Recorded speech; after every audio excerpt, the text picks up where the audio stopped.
Good morning. My name is Felicia Orth, hearing officer appointed by the Oil Conservation Commission to conduct a hearing in OCC 24683 relating to well plugging and financial assurance. We are on day 11 of the hearing and have reached another public comment session. I don't believe I see anyone in the room here to offer public comment, but I believe we have several folks online. Here in the room, we have Commissioner Ampoma and Commissioner Bloom. The chair is online. Chair Chang is online. So let's, Sheila, who are we going to pull up first? This is Karen Kilpatrick. Just a couple things about public comment. I will ask you to spell your first and last name for the transcript. I will ask you pursuant to commission rules to swear or affirm to tell the truth, and I will ask you to keep your comments to 3 minutes. In the event you have a lot more to say, please submit your public comment in writing to the commission administrator, Sheila Apodaca. Ms. Kilpatrick, can you unmute yourself?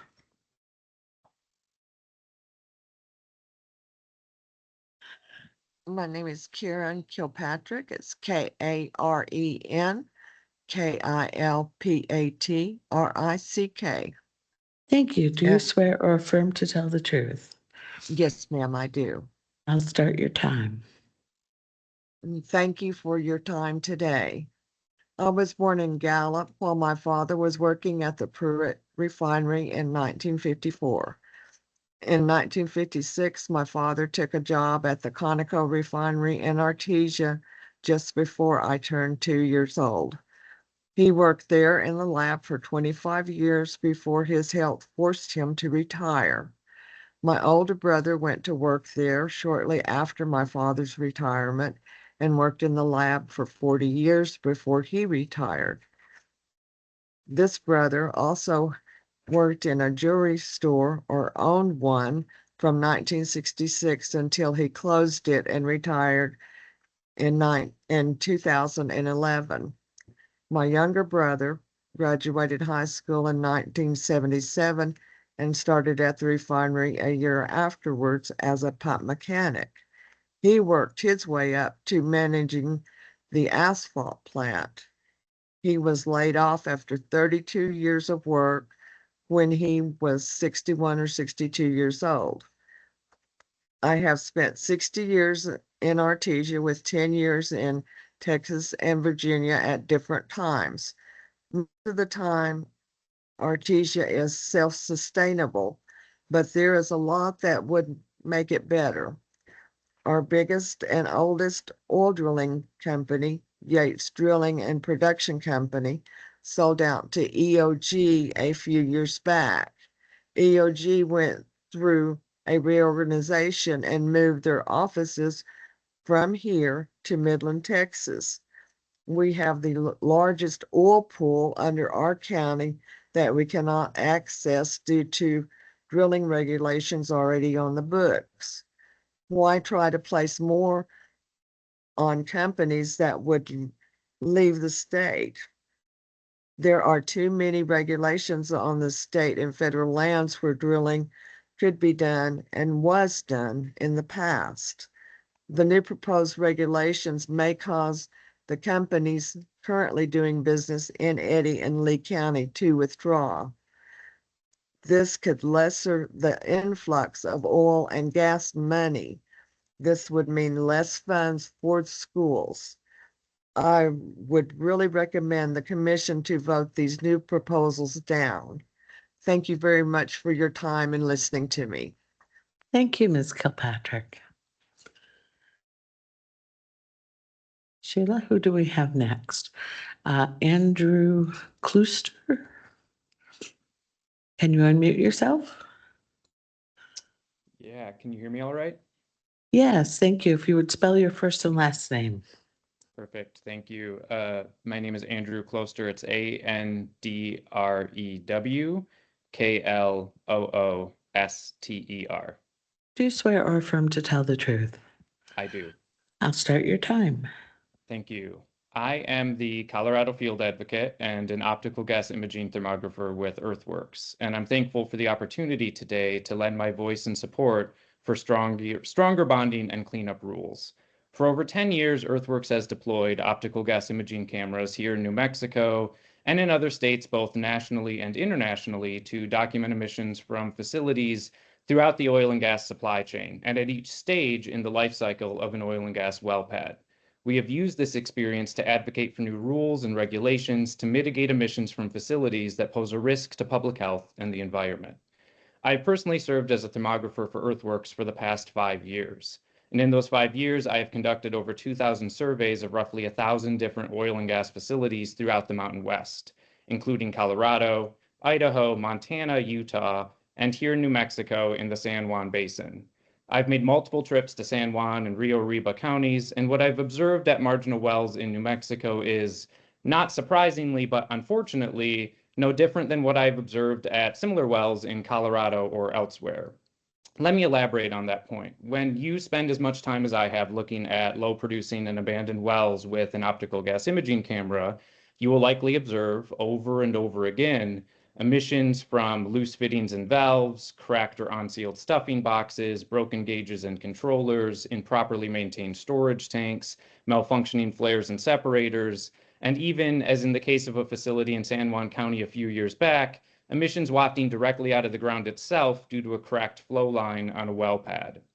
These emissions are not just a sign of aging and perhaps in some instances poorly maintained equipment, they pose a threat to public health and the environment. I've worked with a rural community here in Colorado where the emissions from just a single leaking tank battery on a low producing well pad made multiple people from various households sick with nausea and headaches and potentially exposed them to a particularly dangerous pollutant, hydrogen sulfide. Now that well pad is shut down, but the public will be footing the bill to clean up the mess because the operator was, for all intents and purposes, financially insolvent long before their equipment started leaking and impacting public health. This should never happen. The public, particularly those who may have already suffered negative consequences from nearby oil and gas facilities, should never have to pay to clean up a mess they did not create.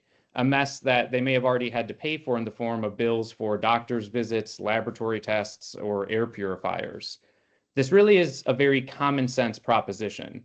The operators that drill the wells and make a profit from the wells should pay the cost to clean up those wells after their productive life cycle has ended.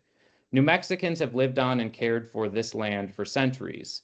To honor that legacy, the state must adopt rules that ensure that New Mexico's people and land do not pay the price for a mess they did not create. Thank you. Thank you, Mr. Closter. Next, we have Matt Strickler.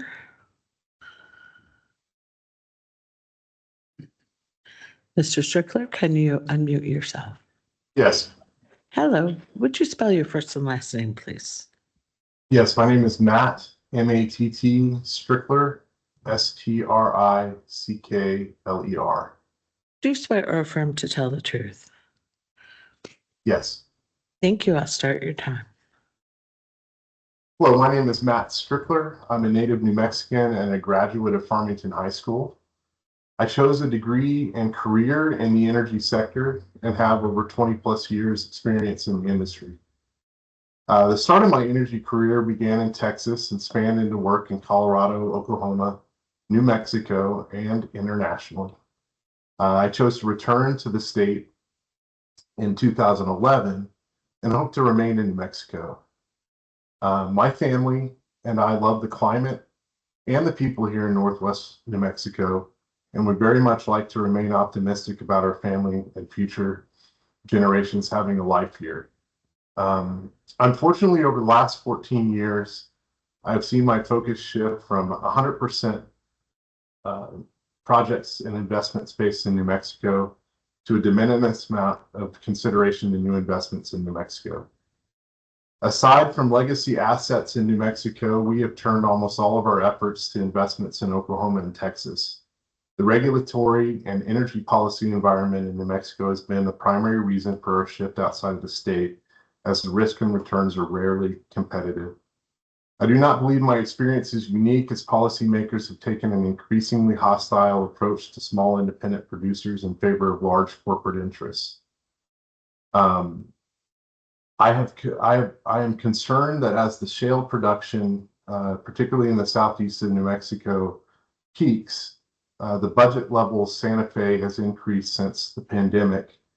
Will eventually lead to a cascade of insolvencies for the small producers in the state in favor of the larger oil and gas interests.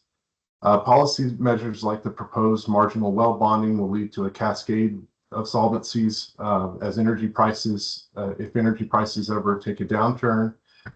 And I strongly urge the rulemaking bodies to stress test these measures before triggering a cascade of liabilities to the state of New Mexico as they take solvent companies and drive them into insolvency. I thank you for your time and consideration, and I hope this committee makes the right decision. Thank you, Mr. Strickler. If you're on the platform and would like to offer comment, please raise your virtual hand. If you have dialed in using a telephone, you can press *5 to raise your hand. Is there anyone else at all who'd like to offer comment at this time? The next opportunity for public comment will be this afternoon at 4 p.m. And during that comment session, there will be available an interpreter between English and Spanish, Spanish and English. All right, if there's no one else, we will return to the technical case. Thank you, Mr. Cloutier, for sending an updated lineup this weekend. Are we still on that path? Yes, Madam Hearing Officer. We're uncertain when Mr. Gilstrap is available this morning before noon. If he is and we're done, we can put him on. If not, he's ready to go at 1.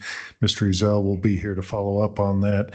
And we are well on our way, unless Mr. Tremaine and Mr. Hall try and ask more questions than they're entitled to finish on Tuesday. All right. That's I am great. obviously just teasing, since Mr. Tremaine's smiling and Mr. Hall may be glaring. Yeah.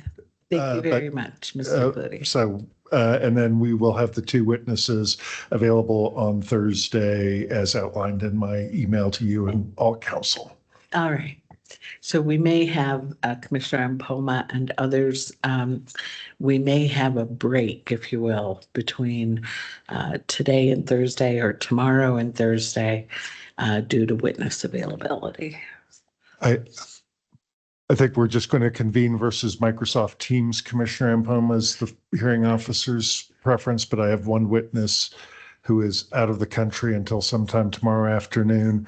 Another witness who's not available today, but is available tomorrow. Since they're both available Thursday morning, after conferring with the hearing officer and council, we thought it might be best if we just reconvene for those 2 witnesses virtually on Thursday morning.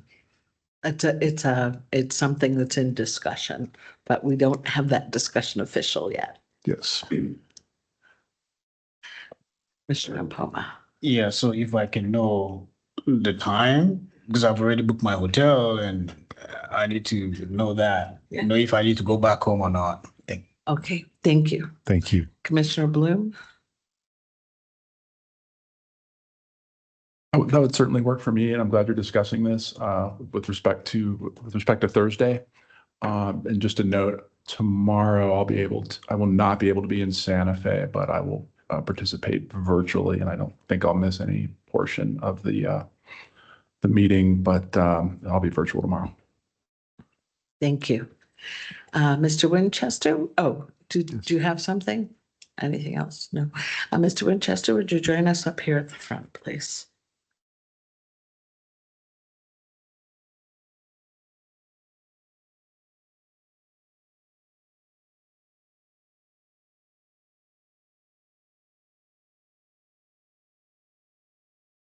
If you would spell your first and last name, please.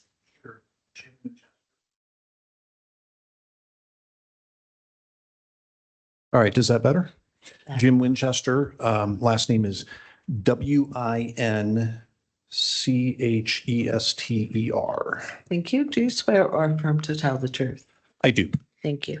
Go ahead, Mr. Clutie. Mr. Winchester, good morning. Would you please introduce yourself to the commission? Certainly. Good morning.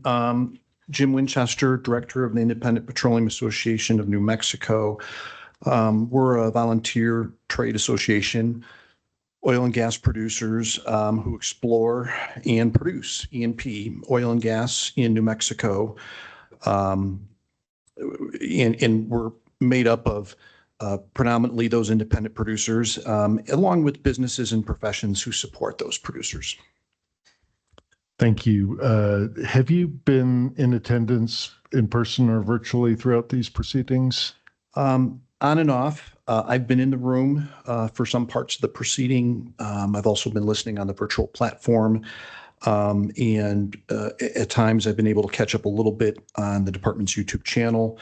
I have certainly not caught up on everything. And sometimes when I was listening, I was multitasking. So I'm not sure that I've caught everything.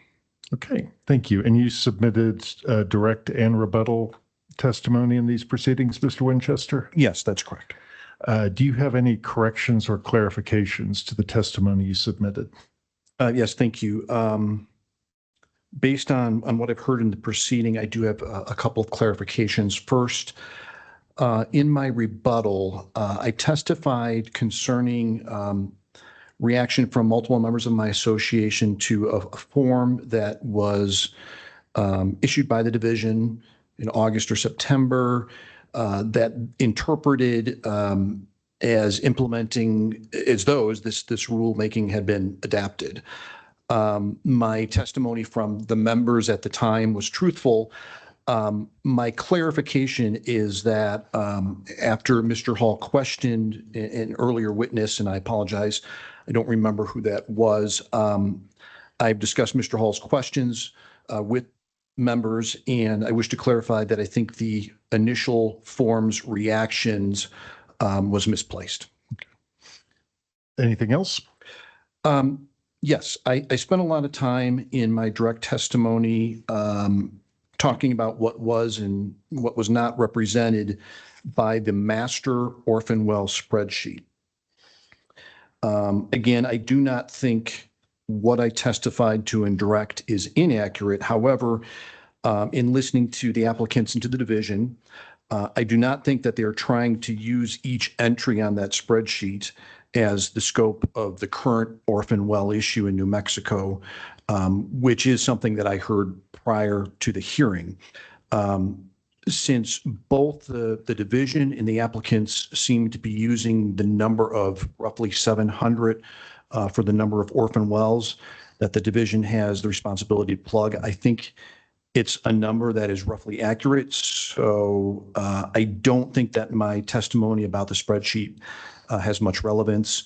IPM agrees with the applicants and division about the scope of the current orphan well problem. And to be clear, IPM agrees that it is a problem that does need a solution. With that, Madam Hearing Officer, I move the admission of Mr. Winchester's direct and rebuttal testimony as demonstrative. IPA&M exhibits 10 through 13, 27, 28, 40, 43, 44, and 46 through 53. I'll pause for a moment in the event there are objections. No, those exhibits are admitted. You've already touched on this, Mr. Winchester, but would you describe your role in the oil and gas industry? Yes, certainly. I'm, as I mentioned, executive director of IPM, again, a trade association. And as a trade association, I do a number of administrative functions, everything from preparing a budget, membership trainings, industry events, communications, general operations. Staff include myself and a part-time operations manager. My primary duty, though, in this role is to really listen to my board and the membership and communicate their collective views to the legislature, to the general public, and today to this commission. Do you hold yourself out as an expert in things like day-to-day oil and gas operations, running an oil and gas company, or implementing the regulations that affect oil and gas companies? Not at all. I did work here at MNERD and NMED from 2011 to 2015. In my role with those departments, I learned about some of the issues at the time from the regulatory perspective, but safe to say I'm not an expert in those regulatory issues. I'm also not a lawyer. I know that non-lawyers can contribute to drafting and interpreting regulations, but I don't hold myself as having a skill in that area. In my role at IPA&M, I learn things every day from members about the industry and their companies, but I've never been active or employed directly for an oil and gas company. So I guess that's a long way of saying that I have some knowledge about a number of industry matters, but not always in any great depth. Please explain to the commission the purpose of your testimony here today. Yeah, there's three things. First, we have a number of members who volunteered and even asked to tell the commission about their company and how they would be affected by the rulemaking. In fact, some of those members initially submitted written testimony, but we have now submitted their comments in writing. As you and Ms. Tripp thought it best to pare down our presentation, I do think that those individual members have and will provide valuable insight. However, there are other members that we represent that don't want to be in the limelight, which is certainly understandable. So in my capacity as their representative, where I heard some basic concerns multiple times, I'm here to tell the commission about those concerns. So that's really my first purpose for being here and testifying. Second, there were occasions in the rulemaking where we thought the commission needed more information from industry than the testifying operators could provide. So we did survey our members, and I'm presenting those results of those surveys. And then the third thing is we have been criticized for not engaging on this rulemaking, and I'm here to tell the commission as to why that is. Let's move to specific areas of your direct testimony. If we could move to slide 3, please, Mr. Everhart. And there are changes to 19.15.5.9 proposed by the applicant. The first is a change to A4. What's the purpose of your testimony today regarding that issue? Okay, certainly. I think in general, IPA&M members are concerned about two rule changes sort of related to what we're considering an operator in good standing. So 1915.5.9A4. So based on the current rule, the member feedback that I've received is that I'm told that the current regulations allow an operator to be maybe 1 or 2% out of compliance with the existing rule to plug. In other words, the rule as it's written now forces operators to plug, but it's a rule that recognizes the reality that there may be some lag time between the need to plug in and actual plugging. My understanding is that this has to do with any number of reasons, including but not limited. So, for example, like the availability of plugging rig crews, service companies to plug within a certain time frame. I think the concern with the new 1915.5.4A4, and I think that starts at slide 3, as you mentioned, is what referring to as the death penalty. The new proposal seems to eliminate any tolerance for even being one well out of compliance. Now, my members read that as such that if you are 1 day out of compliance with plugging one well, you're not eligible to operate any wells. And there is a new provision suggested at A5 of that same rule. Can you tell the commission what members' concerns are. Okay, so just to clarify, this is 1915-59A5, correct? Correct. Okay. Yes, sir. Okay, so this, to my understanding, adds that one violation of the venting and flaring rule, and the operator is deemed not in good standing. So I think it's the same deal where you're no longer eligible to operate any of your wells. And in addition to that, my members have brought to me further concerns that by referencing Part A of the venting and flaring rule, even permissible venting and flaring under subparts B, C, and D of that rule is not allowed. And again, I want to emphasize this is how it reads to our operators. And could you articulate the concerns that you've been told about that operators have expressed to you about these two changes? Okay, sure. There's three things. First, if we go back, you and I, Mr. Cloutier, participated for IPA&M in a civil penalties rulemaking a couple years ago, and that we heard a number of times that the OCD's has a toolbox of various tools at its disposal when it finds an operator in noncompliance. This includes the civil penalty matrix that weighs factors and circumstances to come up with appropriate penalty. But here, there's no such discretion or penalty matrix available. I think that's why it's been dubbed the death penalty, one strike and you're out. Second, and I think it needs to be asked both for the state admission of the Oil Conservation Commission and the division in terms of preventing resource waste, and for the general public, how is it good for the state to withdraw an operator's ability to operate, say, an additional 100 wells for one violation of one well? Third, and this is really a central theme here throughout the rule, and this is the thinking, if the collective goal of these rules is to prevent orphan wells, under this one strike in your out provision, the proposed rule effectively orphans a lot of wells. Okay. Thank you, Mr. Winchester. The next area of your testimony I want to talk about is concerns you expressed on the issue of bonding. Can you tell us on an overall basis what the concern that IPA&M had with? Okay, thanks. And I think this is slide 7. Adding the new bonding requirements is effectively a sledgehammer, and that gets to what I'm bringing up here and showing here on the slides moving forward. In my direct written testimony, I testified that how bonding has historically been ineffective in New Mexico.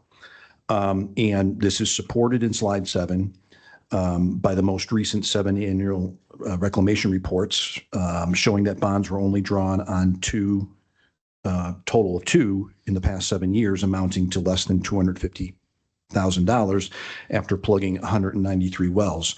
Now, this is upsetting to IPA&M members, first because the division is asking for essentially a 600% increase for their individual bond with no blanket option.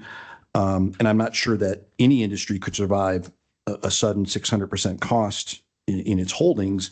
And the industry is being asked this when the state collects virtually none or very little of its existing bonds. It's just not good policy or practice as it's been relayed to me.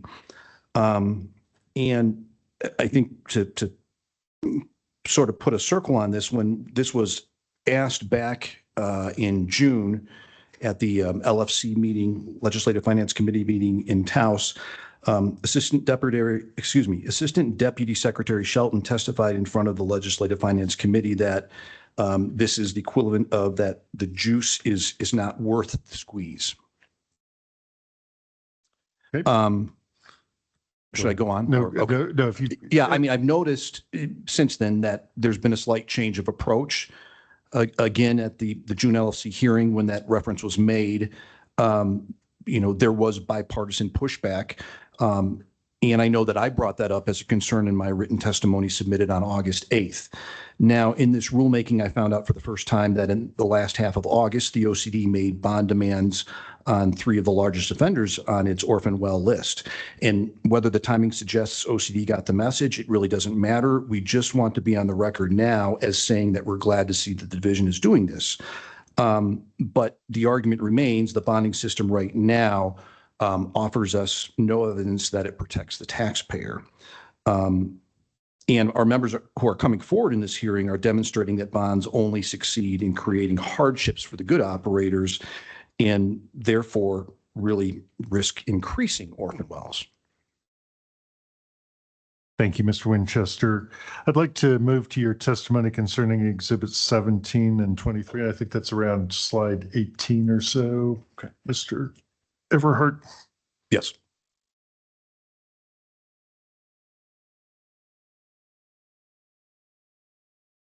Uh, 19. Generally, Starts at 19. and these are 2 of the division's exhibits. They're exhibits 17 and 23.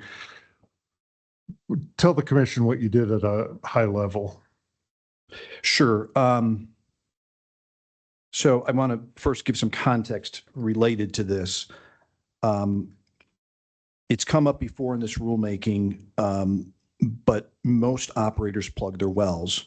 The division or somebody else may wish that some of these wells get plugged sooner, and there may be disagreements about when wells need plugging, but I want to make it clear, good operators take care of business, including the plugging of wells and reclaiming of property.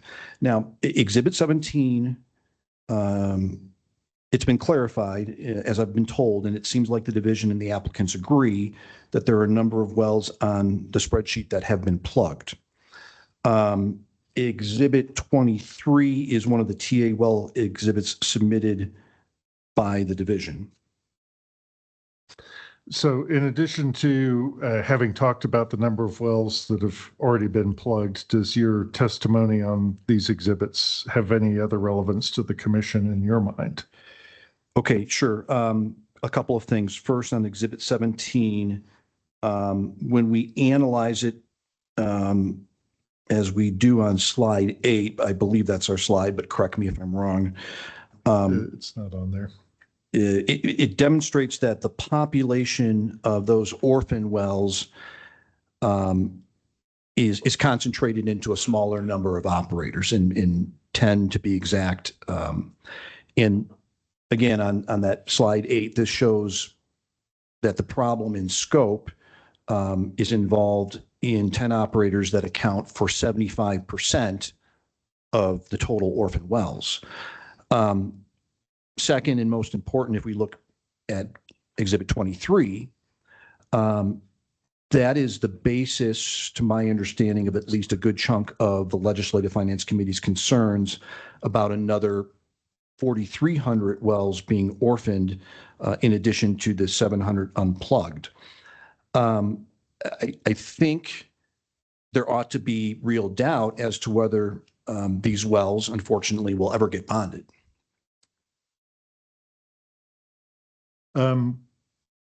Let's look at the next slide, please. And then the next one after that. Is that slide 22, I think? Yeah. Tell us what's depicted here. This is taken from your testimony. Okay. This is the number that we did and ran based on Exhibit 23. And you can see it again on page 22 of the slides. As you can see there, it indicates that almost 40% of the wells in Exhibit 23, the TA list, are concentrated into 10 operators. Based on the well count of those operators in Exhibit 23, we've calculated the amount of their extra bond under the new rule proposals. And under notes, there is publicly available information about those operators, which we've compiled. And if I may, I want to briefly walk through that list. Sure. If we could go to the next slide, please, Mr. Slide 22. Yeah. Yeah, back to slide 22. Okay. I'm going to briefly walk through this list just to illustrate something. First, we look at the top, there's Widgray in Arizona. It has 287 wells. It's under a compliance order. And the question I ask is, in what members have asked me, do we think that the state will come up with $43 million in extra bonding? The next one, Acacia Operating, I believe it's pronounced as 231 wells in Exhibit 23. Only one well shows up on the orphan well spreadsheet, Exhibit 17, but essentially, under the new bonding, they will owe an extra $34 million. And I think we are pretty uncertain regarding their bonding capacity.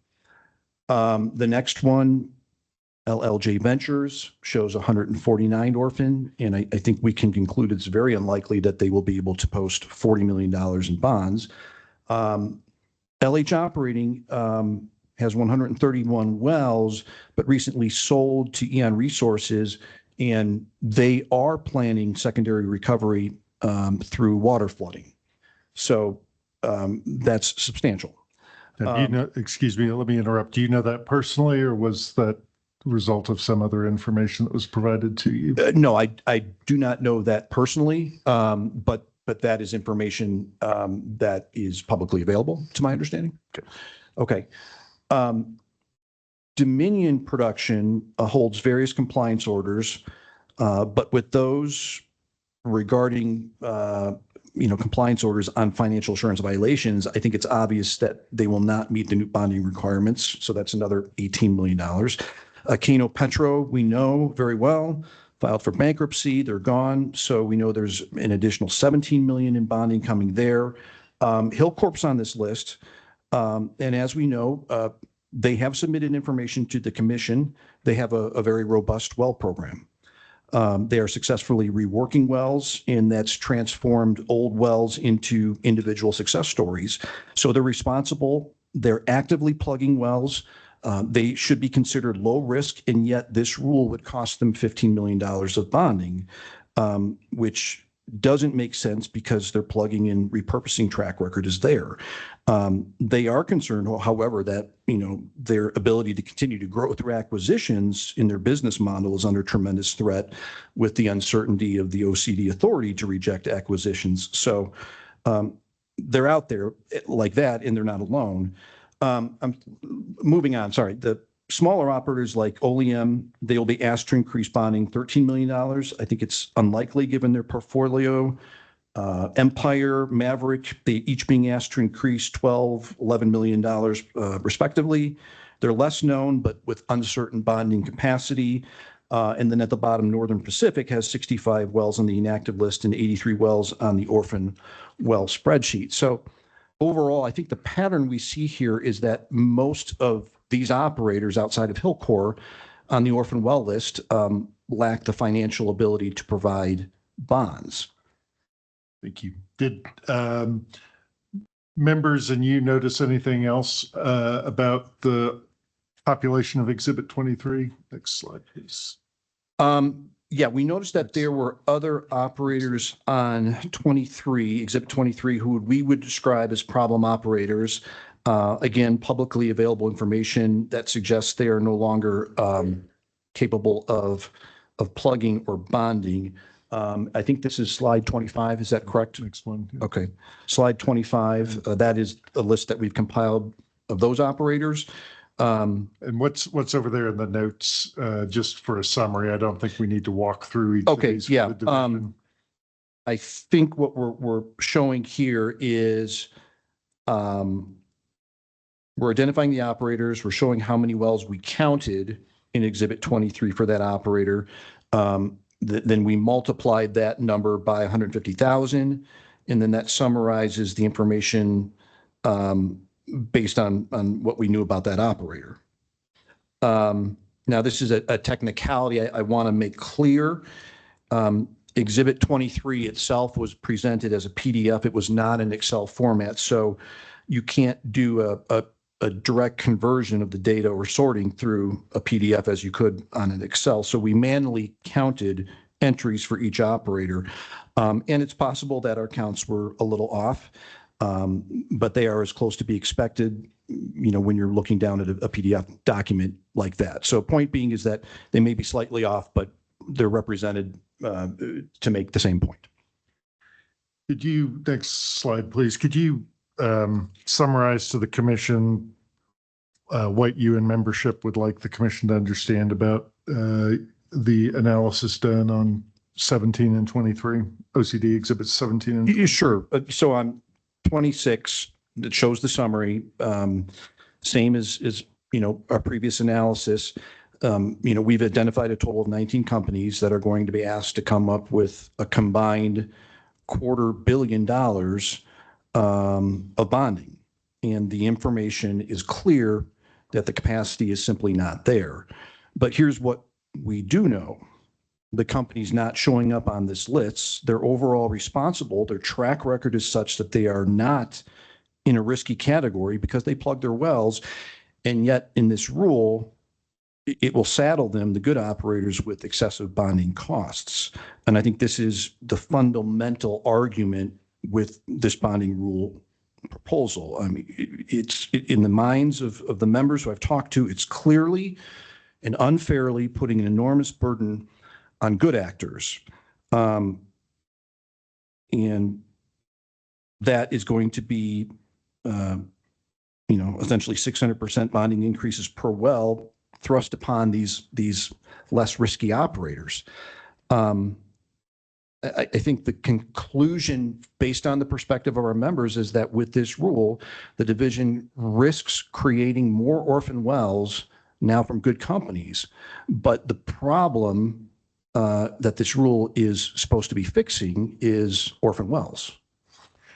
You've mentioned that 600% figure a couple of times. Is that going to be the cost for every operator? Well, depending on the scope of the rule, and I believe there's a threshold analysis related to marginal wells that's being talked about or proposed. If that threshold is what falls under those marginal wells, then all of those marginal wells will be bonded at 150,000, which is a 600% increase from the 25,000 that is on the rule now. Okay. And I hope I stated that correctly. Okay, it's a little confusing. It's a number that you've derived from listening to members overall, correct? Yeah, correct. All right. Madam Hearing Officer, that concludes the direct testimony of Mr. Winchester, and we'd like to move to his rebuttal. Thank you.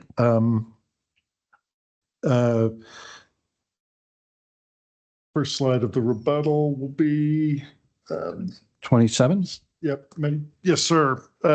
So OCD employee, Mr. Justin Wrinkle, submitted written testimony about lease operating expenses. Did you see that testimony? Yes. And as a result of that, that was one of the surveys we ran internally with our association to get information, some of which our members are testifying.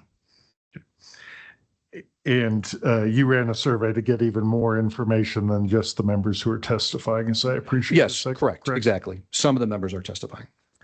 Okay. And what would you like to tell the commission on an overall basis about what you found out from members? Okay. As I understand Mr. Wrinkle's testimony, we may not have much of disagreement. You're talking about his live testimony to the commission, correct? Correct. Yeah. Okay. And I'm talking about what we are presenting and finding in slide 23, or excuse me, 28. Okay. So this is slide 28, and Mr. Wrinkle identified costs of equipment that members in that first column generally refer to as CapEx. But what needs to be clear here, coming from my members, is that these expenses are almost always incurred at the beginning of the life of the well itself, not when it gets into the so-called marginal status. The second thing I want to point out here is that Mr. Wrinkle seemed to agree that every well is different cost-wise. For the costs he identified and my members agreed with were true lease operating expenses. Many of them, members report, are not common to every well, and those are the ones denoted in red in that second column on slide 28.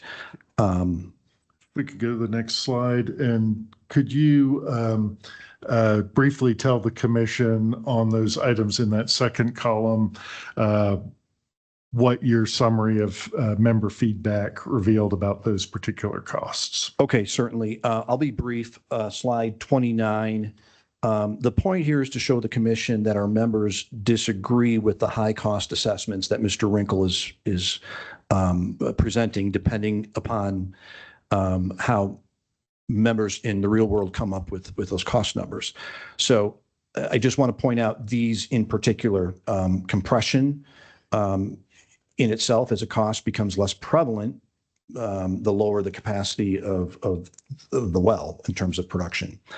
Road access, most just blade roads every 1 or 2 years. It's often that these roads are spread about multiple wells and sometimes multiple operators. Nobody that we had talked to within the Independent Petroleum Association had heard of numbers related to high figures related to road access like that. The field operator, every well, they use contractors and cost is 1/3 or less than what Mr. Wrinkle experienced at Marathon. Hot oil chem treatments, no more than once per year, often less or none. Marketing is taken out of the price paid, runs about 2%. Marketer is getting better prices than the operator. And then water removal is common for oil wells only. A well would only use, that one way. So again, just to reemphasize that there is disagreement on those costs, and we believe based on what was presented by Mr. Wrinkle and then what was discussed within the membership, it's high. We've got a couple of SIR rebuttals. Let's walk through your conclusions about the lease operating expenses that you and the members were able to come through. Tell the commission kind of bullet point fashion. Okay, so these were some just quick number comparisons that members had discussed and come up with. So when the capital expenditures are eliminated from Mr. Wrinkle's testimony, his cost figures are in the range of about $1,925 per month. Our members are reporting that the marginal well falls in the range of $600 to $300, or excuse me, $1,300 per month. The difference, perhaps Mr. Wrinkle's coming from a big company versus our members who testify that they can operate wells more efficiently than those larger companies. And then even if you run a calculation, accepting Mr. Wrinkle's figure at the price of $65 per barrel, less a $1.35 marketing fee, essentially 1 barrel per day is a break-even point at 63.65 times 1 times 30 is $1,928.60. So I think that shows what we're talking about. That concludes Mr. Winchester's rebuttal testimony. Madam Hearing Officer, we have a couple of items in SIR rebuttal. First, Mr. Winchester, some new information's come to you and membership, and would you raise that? I think next slide, please. Next slide, please. All right. Tell us about the new information and what you would request the commission do with it. Okay, sure. This one caught us by surprise, and by us, I mean membership. I think it was late on a Friday in early October that the State Land Commissioner announced that a rulemaking will be forthcoming to substantially increase bondings on leases. And they are in the early stages of that. They have announced a number of discussions, open discussions regionally, to gather and talk a little bit more and share information about that. So that is on top of obviously what we're talking about here. And the concern is what, double bonding or excess bonding? Yeah, I think that is Madam Hearing Officer, Yes, I'm sir. going to object. This is Matt Nykiel with applicants. I'm not clear what he's rebutting. He hasn't identified rebuttal testimony or page number, so I'm not sure what he's rebutting here. This is a concern, Madam Hearing Officer, that came up after all rebuttal testimony was submitted and public information. This is my last question on the point. Just wanted to express industry's concern, but if you deem fit, we'll move on. All right. Yeah, let's move on. Thank you, Mr. Nykiel. Mr. Winchester, have you heard that in these proceedings, IPA&M's been accused of not having a solution? Yes, I've heard that, and I disagree. And I think for some context, my observation from memory personally is that, industry expressed major concerns about what turned into be HB 133. And that was a significant stakeholder discussion that occurred in 2023 before the 2024 session. And we met about 10 exhaustive meetings with industry participants that included NMOGA, it included the division, and it included the applicants. And the concerns that we had then are the same basic concerns that we have about this proposal. And there was never any material movement on the issues about how to address those concerns in that stakeholder process in the first go around. Independent operators in those meetings and I felt that the smaller operator concerns specifically, whenever given, were not addressed. And in many instances, the proposals came back a week later, even worse for industry as the weeks progressed. So I viewed the entire process as very frustrating. It was a waste of time. And my members who invested time expressed a feeling of futility, especially when HB 133 was filed and it did not address our fundamental concerns. So HB 133 died in the legislature back in 2024 as we brought our valid concerns to them. Now, as far as this hearing, it was within months after that bill died that the Western Environmental Law Center gave industry notice that it was proposing rulemaking and that it was forthcoming. Now, I'll be honest, I can't remember the sequence of emails. I can't remember necessarily if NMOGA brought this to our attention or if Ms. Fox reached out to us directly. Regardless, we were on those emails. But when that happened, the question from my members immediately to me were, well, the bill died, right? And the second question was, has there been any discussion since that session a couple months ago on how to best address orphan wells, how to best anticipate orphan wells, or any of the big issues that the applicants in the division say that they're now seeking to address? And the answer is no. And days later, just like that, the new proposals were filed for rulemaking. Now, after the filing, our members took time to digest the rulemaking proposals. We were aware that overtures were being made to further discuss this, but it was after the fact, without prior scoping to see if anything had changed in the views of the division or the applicants. Thus, after reviewing those rules, the consensus with my members was these already filed rules had shifted even further away from workability for small operators.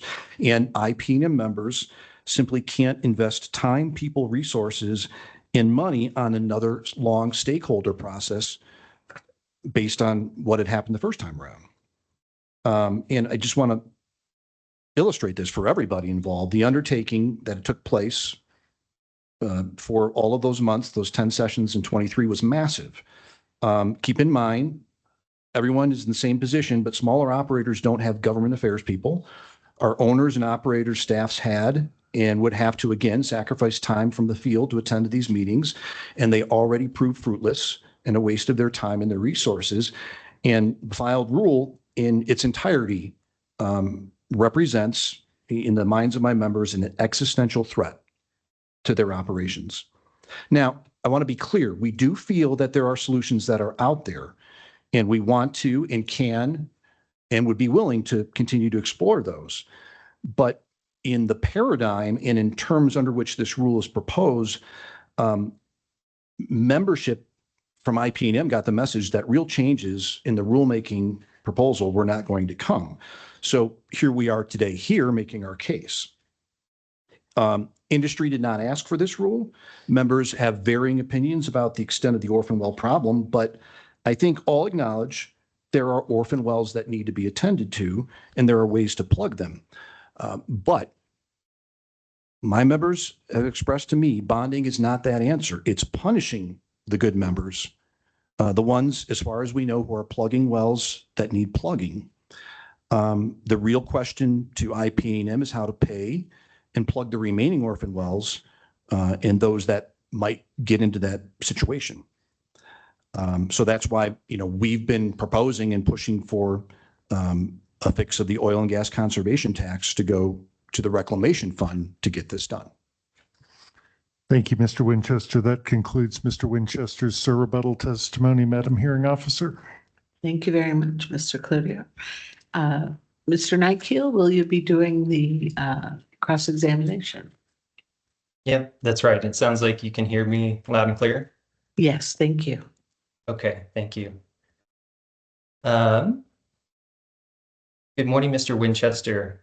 My name's Matt Nykiel. I'm an attorney with the Western Environmental Law Center, and I represent applicants. Thank you for your testimony. Would you let me know as we go on if there's any trouble understanding me through the virtual platform? Certainly. Thank you. Okay, thank you.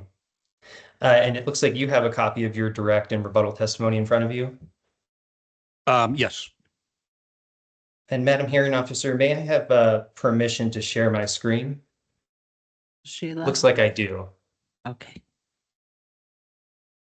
Okay.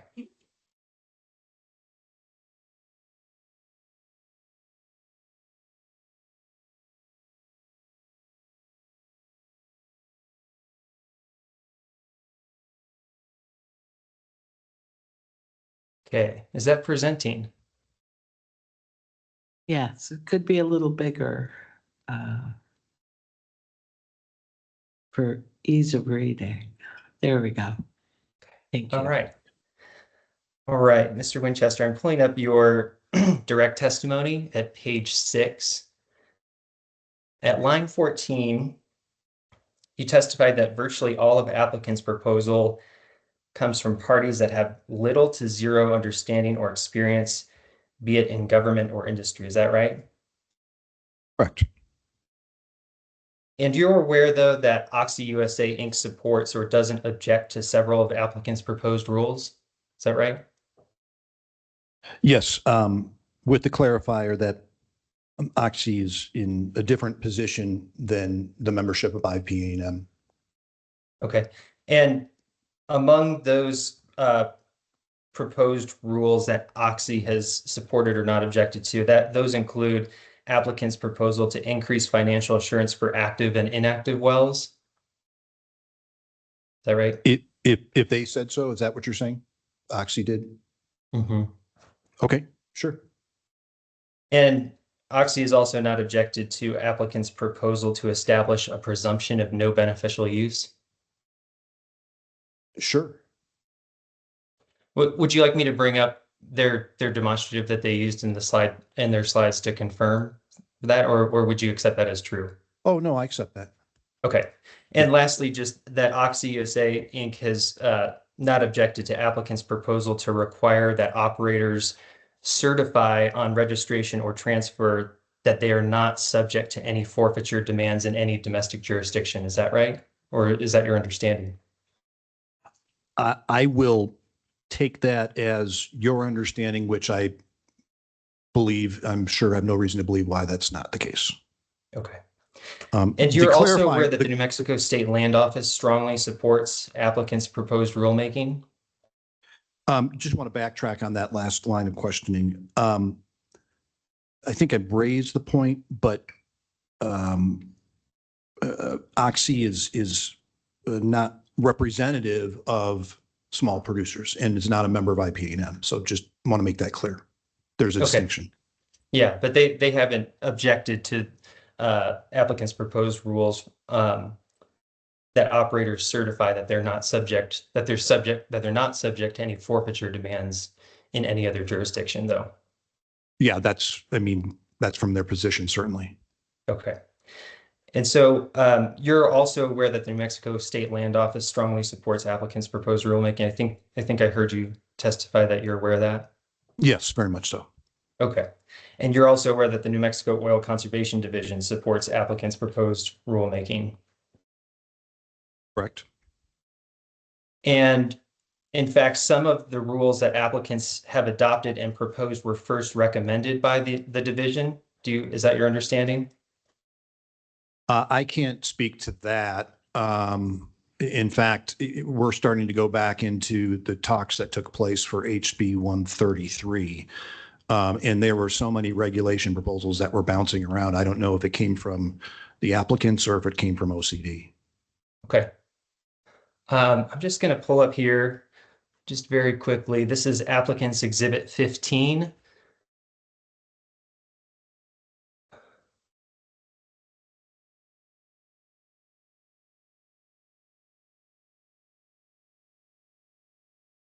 Apologies for the scrolling. This is the testimony of Mr. Alexander. Would you please read lines 18 through 20 that are highlighted here?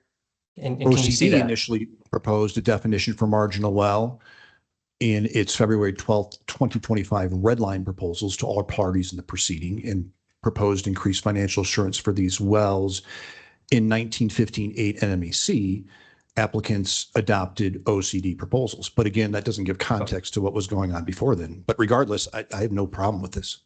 Okay. As I said, they were being bounced around between the two parties, the regulations and the proposals. In your preparation for your testimony, you reviewed the testimony of OCD's witnesses. Is that correct?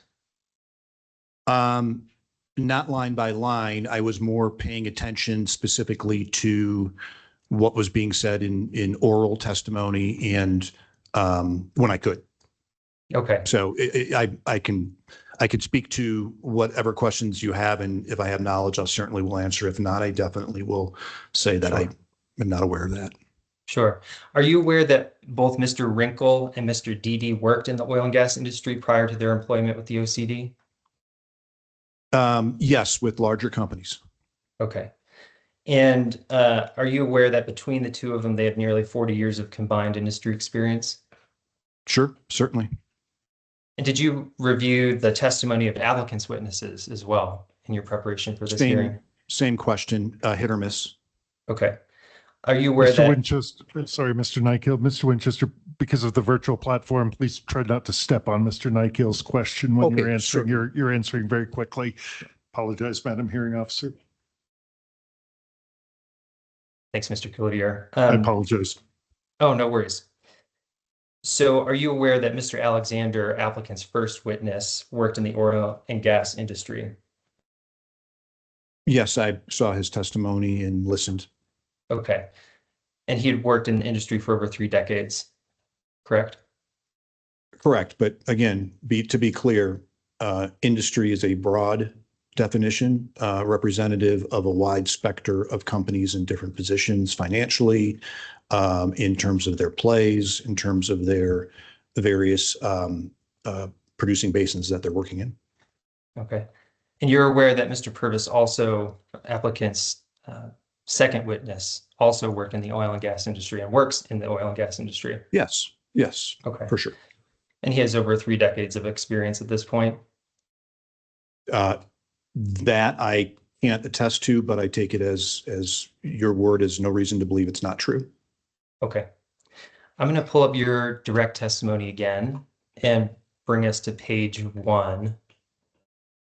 At line 14, you testified that all the matters to which you testify were also raised by IPAM members, correct? Correct. And on line 5, you testified that IPAM, quote, solicited and got a lot of member comments about applicants' proposed rulemaking, correct? Correct. Now, neither you nor IPAM provided written copies of those comments that you received from your members. Correct. That's information that is within the confines of private operating companies who are disclosing that internally, but who do not Okay. wish to be in the limelight. Okay. And your testimony doesn't provide the identity of the members you received comments from, correct? Correct, Right. with the same stated reason. And how many members does IPAM have? Last count, 107 different companies. Total members represented over those in the range of 350. Okay. And I'm back at your direct testimony, same page at line 7, you testified that of the member comments you received, different members commented on different parts of the proposed rule, correct? Correct. I'm going to jump to your rebuttal testimony. And just as an example, there on page 11, at line 12, you state that after you circulated the testimony of OCD expert Mr. Wrinkle, you received comments from 7 companies, correct? Correct. And at line 13, I'm looking at the statement you made here. When you state all those responses indicate that even if Mr. Wrinkle's testimony reflects his experience at Marathon, no member believed those costs were accurate for low producing wells, correct? Correct. Now, when you say no member, you're referring to the 7 companies you received responses from, correct?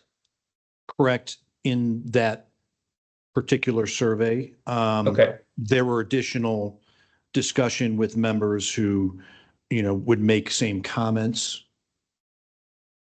Okay. But And I I'm just didn't chart those, or I'm sorry, I didn't mean to walk over you. I didn't chart those or log those. Okay. And I just scrolled to page 12 of your rebuttal testimony. At Okay. line 2, you state that members thought that Mr. Wrinkle's testimony was not accurate. And the same question here, when you refer to members, you're referring to the 7 companies you received responses from? I think it's the same response, the 7, and then those based on conversations anecdotally. Okay. And approximately how many oil and gas companies would you estimate operate in New Mexico offhand? Well, I think if you look at the number of entities that are currently on OCD's reporting list, I think it's in the neighborhood of 450, something like that. Okay. Now, Mr. Winchester, I want to ask about your personal testimony in this. And just to reiterate, you're testifying as a fact witness today, correct? Yes, sir. And not as an expert. Correct.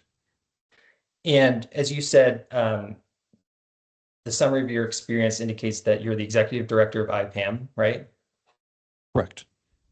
And the summary of your experience also states that you were a former MNerd employee, right? Correct. What was your job title at MNerd? Communications director for both MNerd and the New Mexico Environment Department. So I split time between those 2 divisions. Okay. So you haven't been qualified as a corporate finance or risk expert, right? Certainly not. I'm going to direct us to your direct testimony again at page 4. At lines 6 through 22, you discuss applicants' proposed rules for operator transfer at 1915-99B and MAC. Is that right? I apologize. Can you please reference again the page of the testimony in which one, if it's direct or the rebuttal? Yeah. Direct testimony and Okay. page 4. Okay, which lines?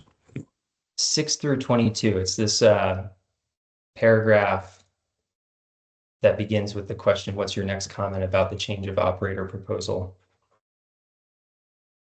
Correct. Okay.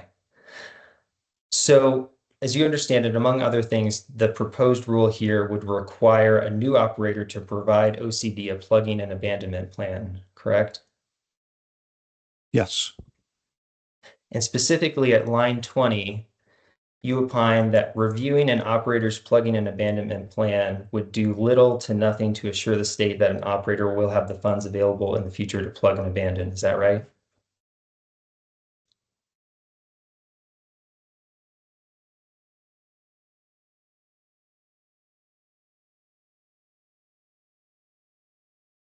Correct. Okay. I'm going to pull up applicant's exhibit 72-D, which is that rule we're talking about. And I'm going to object, Madam Hearing Officer, this exhibit was submitted after the direct testimony that Mr. Nykiel is referencing and represents a change to the rulemaking that Mr. Winchester did not have available to him at the time of his direct. Mr. Nykiel? Yeah, my line of questions isn't, it doesn't go to the changes that were made here. It goes to what was already existing in the proposed rule at the time of his direct. All right, go ahead. So I was trying not to introduce too many additional colors to avoid a rainbow here, but there are colors, and I'd like you to focus on the light blue, please. Would you please read the first two sections that are highlighted in light blue I just want to confirm that this is the plugging and abandonment plan you were talking about here. What am I reading again? Just in light blue at the top, that one and the second one, and then we'll follow up with the third light blue paragraph below. Okay. Well, first of all, it's blocked because there's a thing that's in front of it. Okay, good. A new operator shall make such applications in writing and provide a plugging and abandonment plan. Okay, so that's what you were talking about in your direct. And would you please read the final paragraph highlighted in blue? The plugging and abandonment plan shall be certified by an authorized representative of the new operator and shall demonstrate that the new operator has and will have financial ability to meet the plugging and abandonment requirements of 1915-25 for the well or wells to be transferred in light of all operators' assets and liabilities. The division may request the operator to provide additional information, including corporate credit rating, corporate financial statements, long-term liabilities, reserves and economics reports, records and historical records for documentation, decommissioning activities, estimated operators, commission applications, and history of inactive wells. So I've read this, but I'm not sure if this was added or this is initial and really where we're going. I know that we have members who have concerns about this. Madam Hearing Officer, I think we're well past 15 minutes, even accounting for the couple times I interrupted. No, it just hit 16 minutes. Mr. Nykiel, are you done with your examination? I just have one final line of questions. Okay. Fun line. Well, I'll conclude on this line. So, Mr. Winchester, when you testified that the plugging and abandonment plan would serve no utility to the division, that was not based on any experience, expert experience you have in corporate finance analysis or risk assessment, was it? I think I've made it clear that it's based on what we hear collectively from operators. Yeah, I think you did make that clear, Mr. Nykiel. Okay. All right, thank you very much, Mr. Nykiel.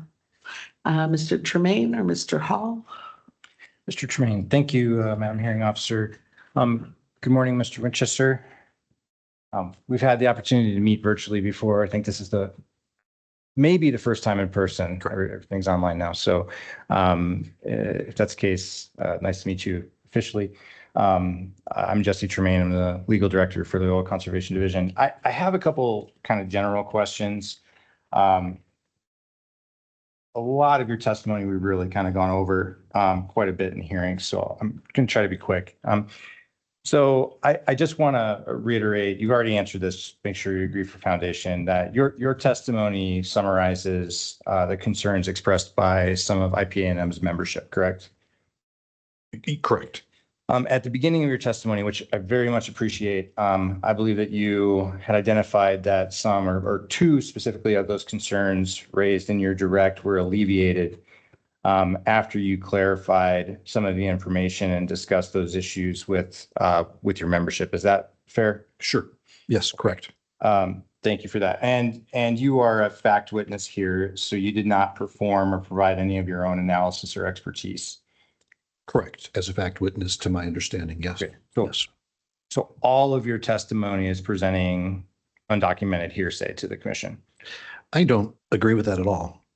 I think that what we are presenting is the positions of operators who do not want to seek the limelight, and I think they're very justified in having concerns if they do step forward. So I think we're providing a summation, and I am representative of what those concerns are. Okay, well, I'm not going to ask you to testify as to the definition of hearsay, so I'll move on. I want to ask you some questions about financial assurance, timing, and forfeiture. So specifically, and not to get into wait, where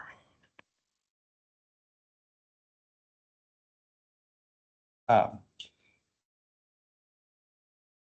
Are you familiar with the provision of 19.15.98 operator registration provisions? No, if you bring it up, I could review it and maybe it'll ring a bell. I just don't know the provisions by number. I still have share authorization. It probably should. All right.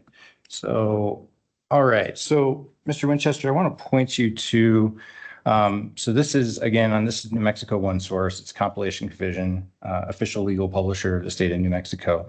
And I like to use these because there's no reading rainbow. So in 9.8A operator registration, would you be so kind as to read that, please?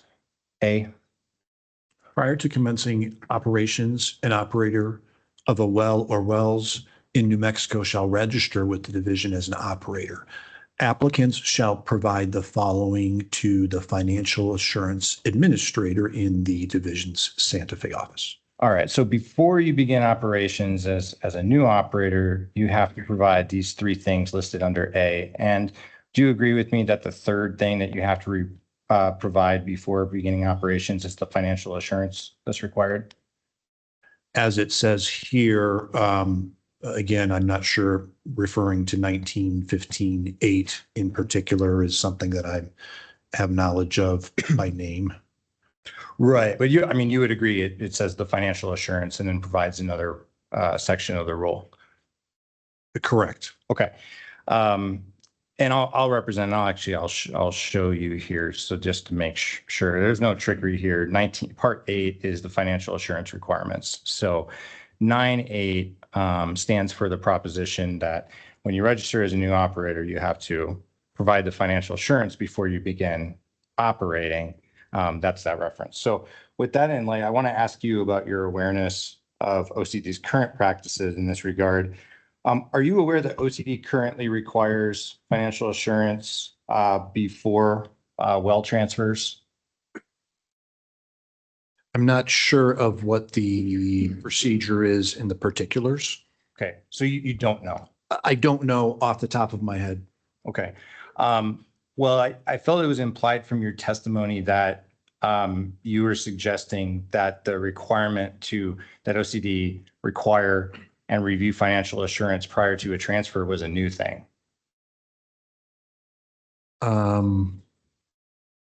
So I I'm confused, I guess. Can you restate the question?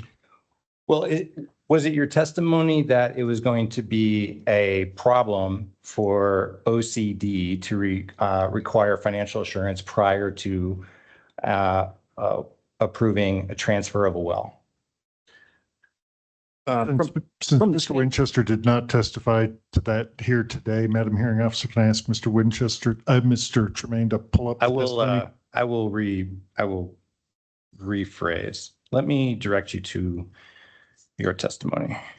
So online on page 2, line 6, you're referring to. I'm sorry, which document are we? I have it up on the screen. Rebuttal or direct? This is your direct. Okay, thank you.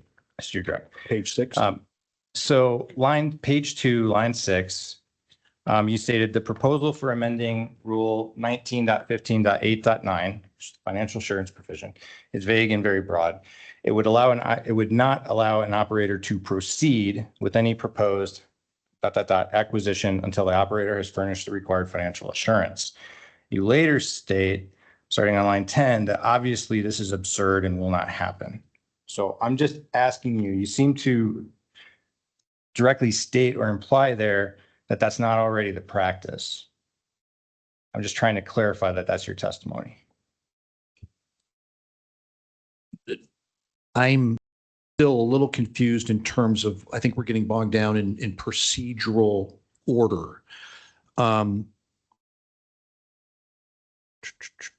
Well, sir, your testimony is, which is on the screen, is that it would be absurd and impractical for an operator to provide financial assurance for a well that they do not yet have registered with the OCD and operate.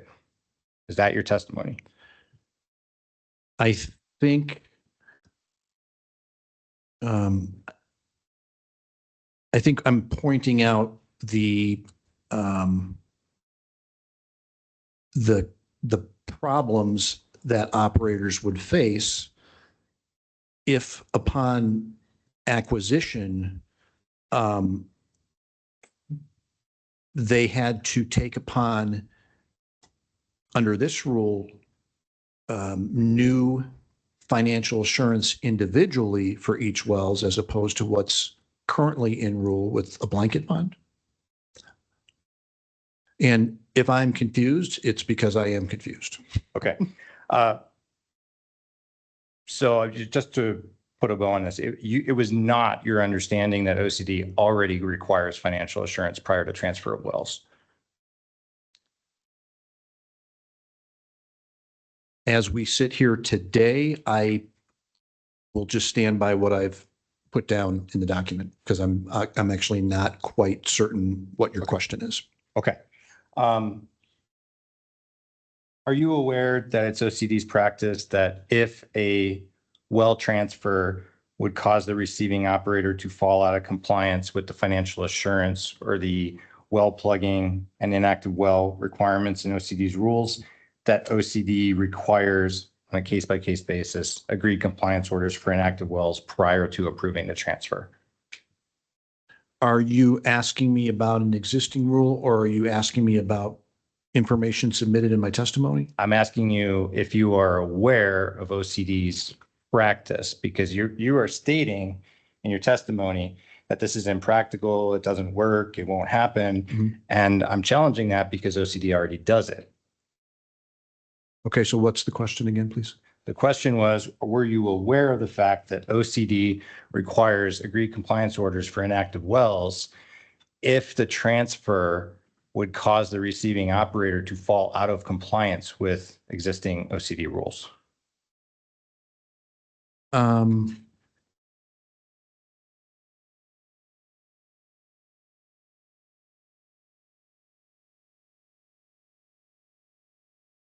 Again, we're getting into procedure, so and process and timing. Well, Mr. Winchester, we're getting into your knowledge of OCD's rules and practices, which is what you are testifying about and the implications of the new rule. So in regards to what I've been informed by members. Okay. So those statements are not based on any personal experience I think there's a combination, but based on predominantly the input from members. Okay, thank you. I want to ask you about a few things here with share screen again. You spent some time on this slide 22, so your just demonstrative aid, and talked about some of these operators and the financial assurance implications for each of those. So you walk through here, Ridgeway, Arizona, that's been the source of some discussion at the hearing. If OCD had not entered into the settlement agreement with Ridgeway, Arizona, to your knowledge, what would have been OCD's other enforcement options regarding those 287 wells? I can't answer that. I don't know Okay. the regs number by number. Okay. Mr. Tremaine, 5 minutes. Okay, thank you. So when we talk about this slide, well, first of all, are you aware that Acacia Operating is one of the remaining interests from Remnant? I am not aware beyond what is presented here. Okay. And are you aware that OCD brought at least 2 separate enforcement actions related to the LLJ Ventures wells? Are we talking about Acacia or are we talking about their previous? No, I just referred to LLJ Ventures. Oh, Apologies. LLJ. Okay, I'm sorry. Could you restate the question? I thought we were still on Acacia. So LLJ Ventures, there were 2 inactive well NOVs related to that. Were you aware? No, sir. Okay, were you aware that there is an NOV pending against LH Operating for inactive wells? There is an NOV. Is that what you're saying? Notice of violation, yes, for inactive wells. My information here, indicates that they've been acquired by Ian, so I'm not sure semantically. No, I'm not aware. Okay. Were you aware that OCD is engaged in extensive discussions with entities related to Dominion production? 3 agreed compliance orders, correct. 2 regarding financial assurance violations. Aside from the agreed compliance orders. I'll move on. Okay. So, Mr. Winchester, do you agree? I mean, because the point of this slide is that we're not going to recover additional financial assurance from the operators that are already out of compliance. And I would very much agree with that. Is it your testimony that there is not a concern that other currently solvent operators could end up in a similar posture? I think the demonstration with this exhibit. That's not what I'm asking you about. I'm asking you if you are testifying as to the potential for other operators to end up in a situation. No, sir. I'm testifying from the standpoint that the good operators that are out there are going to be saddled with excessive extra bonding that jumps in scale that is unreasonable for a good operator to continue their operations. Well, according to your own testimony, Keno Petra was a good operator until they were not, right? I don't know if I ever said Objection. Keno Petra was a good operator. Never said that. You said that they were solvent and they were compliant with OCD rule until they filed bankruptcy. I don't think I even said that either. Okay. I'll let the record stand. I want to point out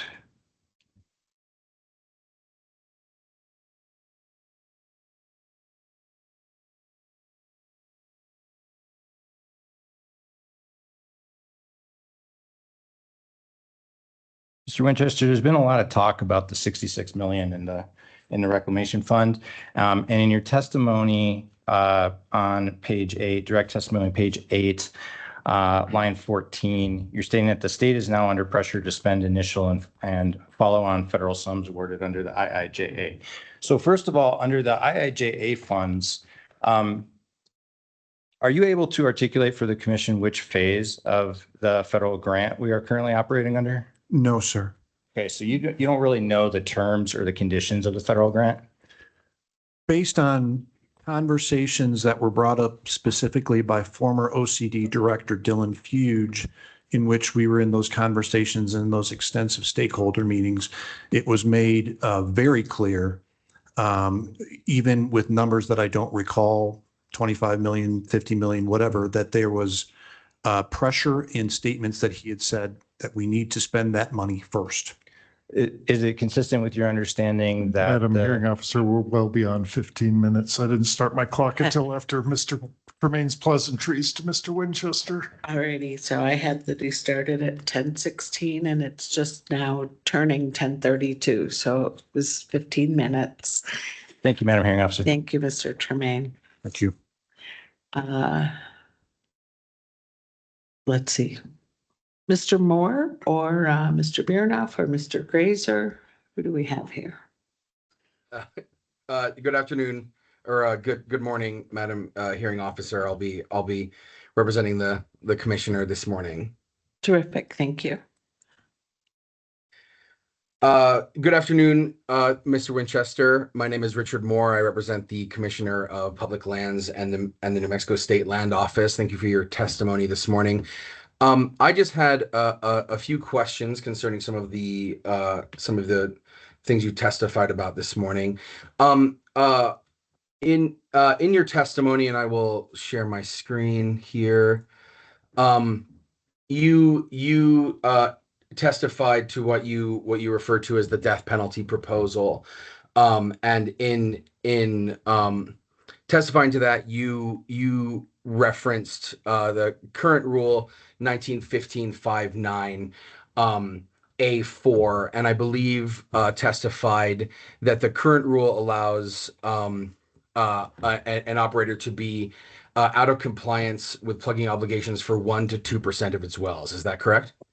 I did, and I won't purport to be an expert on the specifics of that rule, but I will say that that was as, indicated to me, and that's why I sort of used the approximation when describing that existing rule. Okay, and I'm just going to bring that rule up quickly. As I believe Mr. Tremaine already explained, this is the New Mexico One Source and the administrative code as reflected on New Mexico One Source. This is the current rule.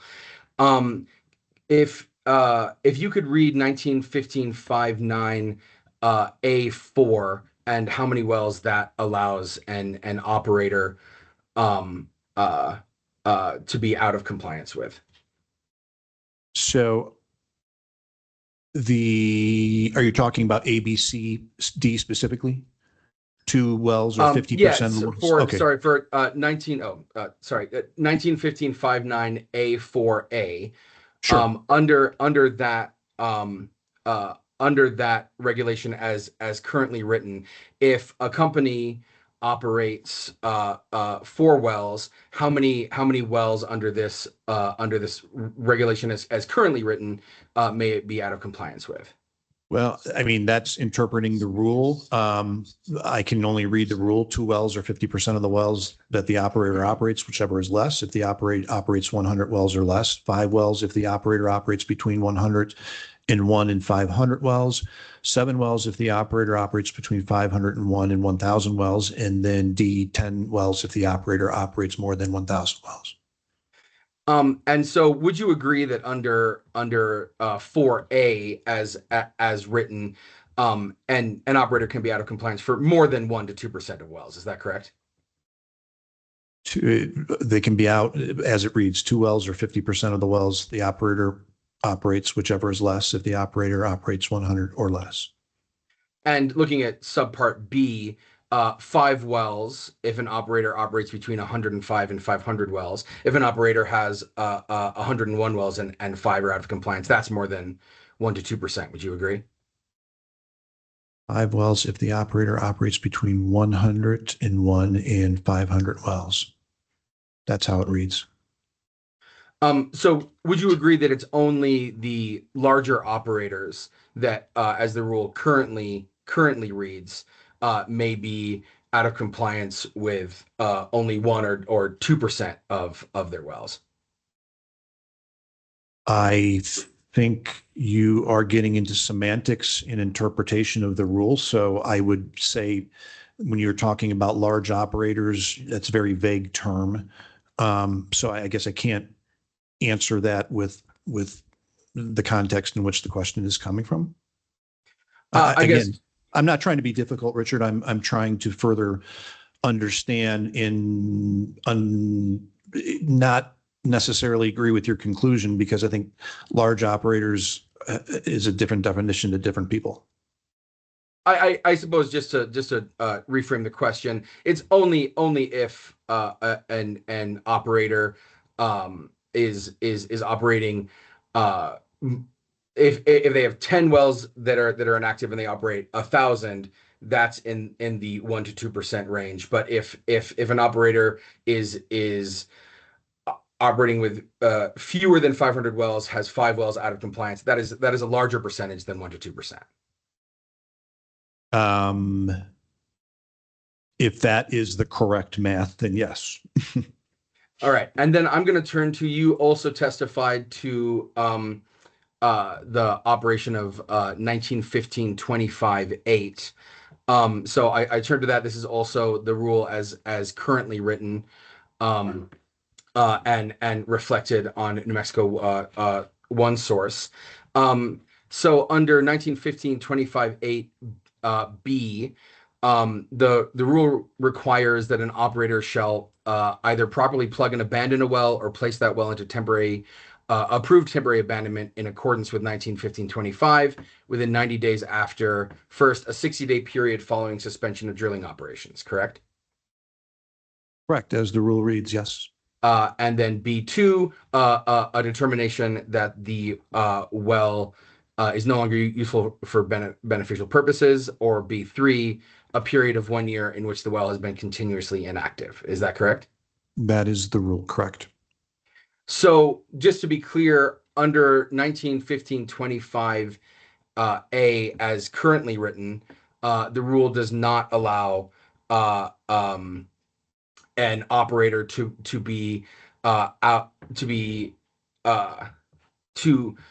the rule doesn't allow 1 to 2% of an operator's well, or really any percentage of an operator's wells to be out of compliance with this rule. I don't know what you're stating, essentially. I think the rule speaks for itself. And you don't see any language, I guess, just to be clear, you don't see any language in 1915-25-8 as currently written that provides leeway for when a rule has to be plugged under B1, 2, or 3. Madam Hearing Officer, Mr. Winchester stated clearly at the beginning he's not an expert on rule interpretations, and we're asking him to interpret rules that he's never held himself out to the commission as having any expertise on. Yeah, Mr. Moore, I think he has offered up his limits. Fair enough. I'll move on from this specific language. But given the two rules we just discussed, and which you did discuss in your direct testimony, would you say that there is currently a conflict between 1915-25-8 and 1915-5-9 as currently written? Same objection. Mr. Winchester, if you can answer the question, go ahead. I don't know. Okay.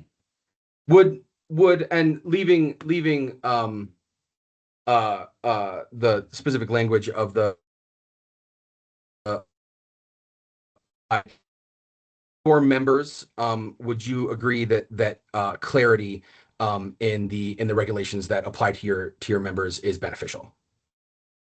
I'm sorry, Mr. Moore, you were cutting out. Can you repeat the question, please? I apologize. I was just wondering if you would agree that for your members, that clarity of the clarity in the regulations that apply is useful. Yes. And same with regulators. Clarity in the rules concerning when a well must be plugged is beneficial for the regulators of your industry. Yeah, certainly. And now you mentioned briefly in discussing upcoming state land office bonding rule changes, that it would be best for these rulemaking proceedings to wait for the state land office proceedings to continue or even conclude. Is that correct? I don't know if I stated that. I think the discussion point there is the introduction of a state land office rule proposal, and the timing of that coming in the midst of this, and the process again by which prior to there was rumors that something was forthcoming, but that there was no prior input. And again, the rule just was posted. And just one question on that. Are you aware that the state land office does not require bonds for wells on any private land? I am not an expert on state land office rules and regulations. Mr. Moore, 5 minutes. Thank you, Madam Hearing Officer. I just have one final line of questioning. So I'll share my screen again with your with slides from your direct testimony.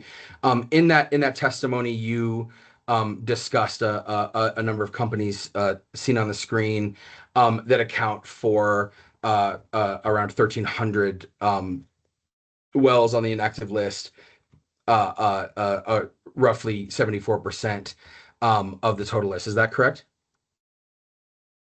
As presented, correct? Now, if these companies such as Canopetro or Ridgeway, Arizona, if they had been required to provide higher bonding while they still had assets, and some of their wells were still producing, would you agree that the OCD would be in a better position to address the plugging expenses for these companies? I can't agree only because I think you're asking a speculative question. So I just don't know. I don't think anyone really knows. If so-and-so had been with this, well, they weren't. Fair enough. And I believe that those are all the questions that I have. Thank you for your testimony today. Thank you. Thank you, Mr. Moore and Mr. Winchester. Let's take a break at this point, and come back at 11. I have a quick question. Was there any redirect or no? Or are we done? No, Procedural. there's still more people Oh, to call okay, on. thank you. I didn't realize. She's giving you a break before Miguel rakes you over the coals. Okay, thank you. I wasn't sure if I was dismissed or.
All right, let's come back from the break, please. Yes. I don't believe we have Ms. Nanasi with us. It would be next. Mr. Maxwell, do you have questions? No questions. Thank you. Thank you. Mr. Rankin, do you have questions? None. Thank you, Madam Hearing Officer. Thank you. EOG is monitoring. Mr. Swazo, do you have questions? Just a few questions, Madam Hearing Officer. Mr. Winchester, good morning. Good morning. I'm Miguel Suazo. I'm representing Namoga in these proceedings. And Mr. Tremaine asked you about financial assurances that operators must have in place before they're operating under the current rules and what the changes would be under the proposed rules. Is it your understanding of the current rules that they require operators to have financial assurance in place before they operate and produce wells? I think we're getting back into the timing of when that procedure takes place. But based on what you are presenting, yes. Okay. And so is it your understanding that applicants are essentially proposing requiring operators to have financial assurance in place before they even acquire the rights to operate or own those wells? Yes, and I think to my understanding, the analogy is you're buying a car and you have to put the payment down before you even kick the tires or check it out. Is that a correct analogy? Well, I mean, I think it's one analogy. I think really to your point, though, what I'm just trying to understand is that IPNM opposes these proposed changes primarily because of the timing associated with the acquisition of financial assurances in relation to the actual acquisition of the wells themselves, correct? Yes, and I hope that was what I was trying to illustrate with the car acquisition analogy. Okay. Yes. Thank you, Mr. Winchester. No further questions. Thank you. Mr. Cloutier, do you have redirect? Just one question, if I could have Mr. Everhart share a slide, please. Mr. Winchester, I don't remember if it was exactly this table, but Mr. Tremaine put up a table like this, and there are a few of them in your testimony. Just a couple of questions. Were you intending, by presenting these tables or the information in them, to imply or actually make any criticism of the division for their enforcement actions against any of these operators? Absolutely not. And do you purport that on your notes column that every single enforcement action that the division has taken is described there and that there can't be any others? No, this is all as far as I know in terms of the knowledge that we have. Okay, that's all. Thank you. Commissioner Mpoma, do you have questions?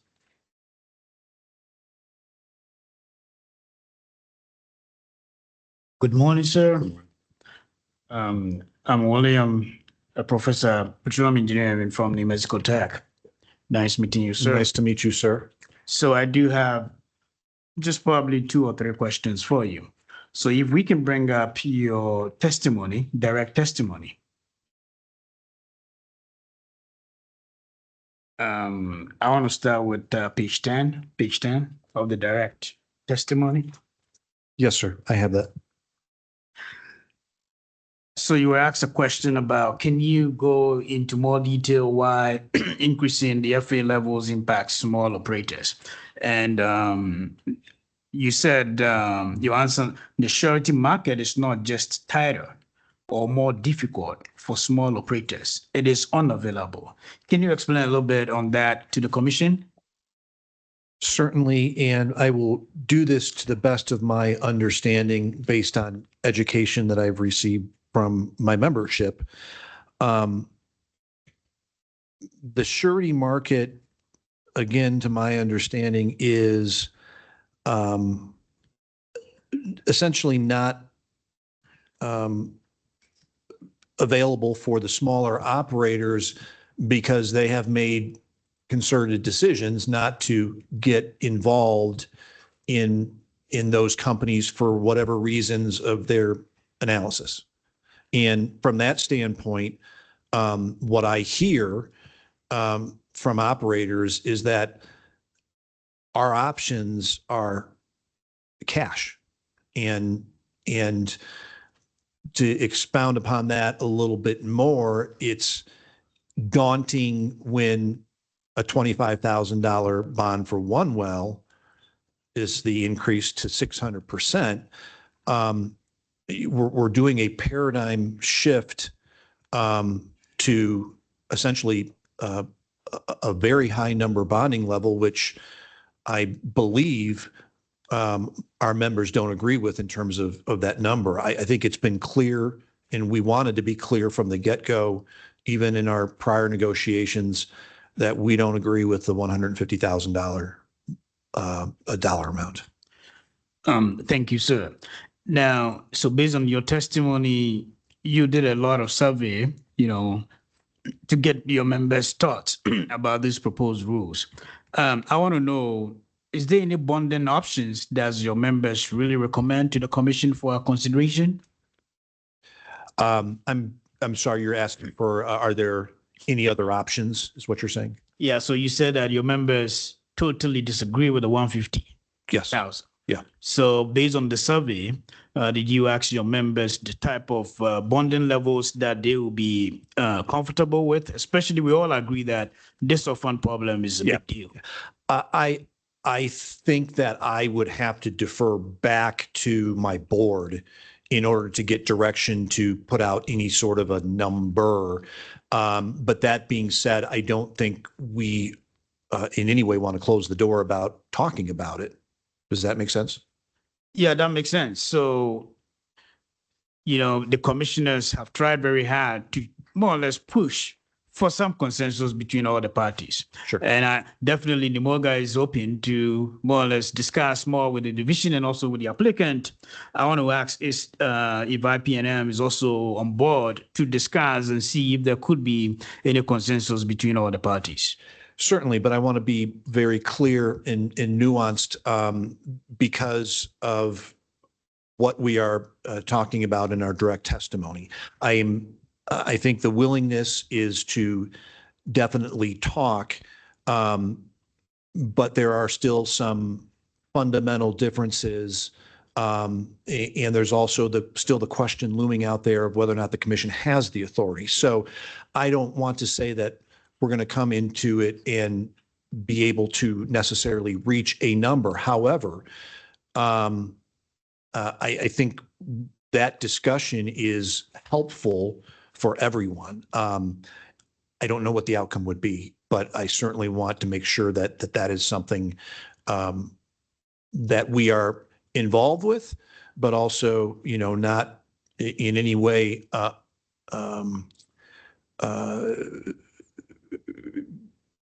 making clear that our fundamental arguments still are in play. Does that make sense? Yeah, that makes sense. Thank you so much for your time. No further questions. Okay, thank you. Thank you. Commissioner Bloom, do you have questions?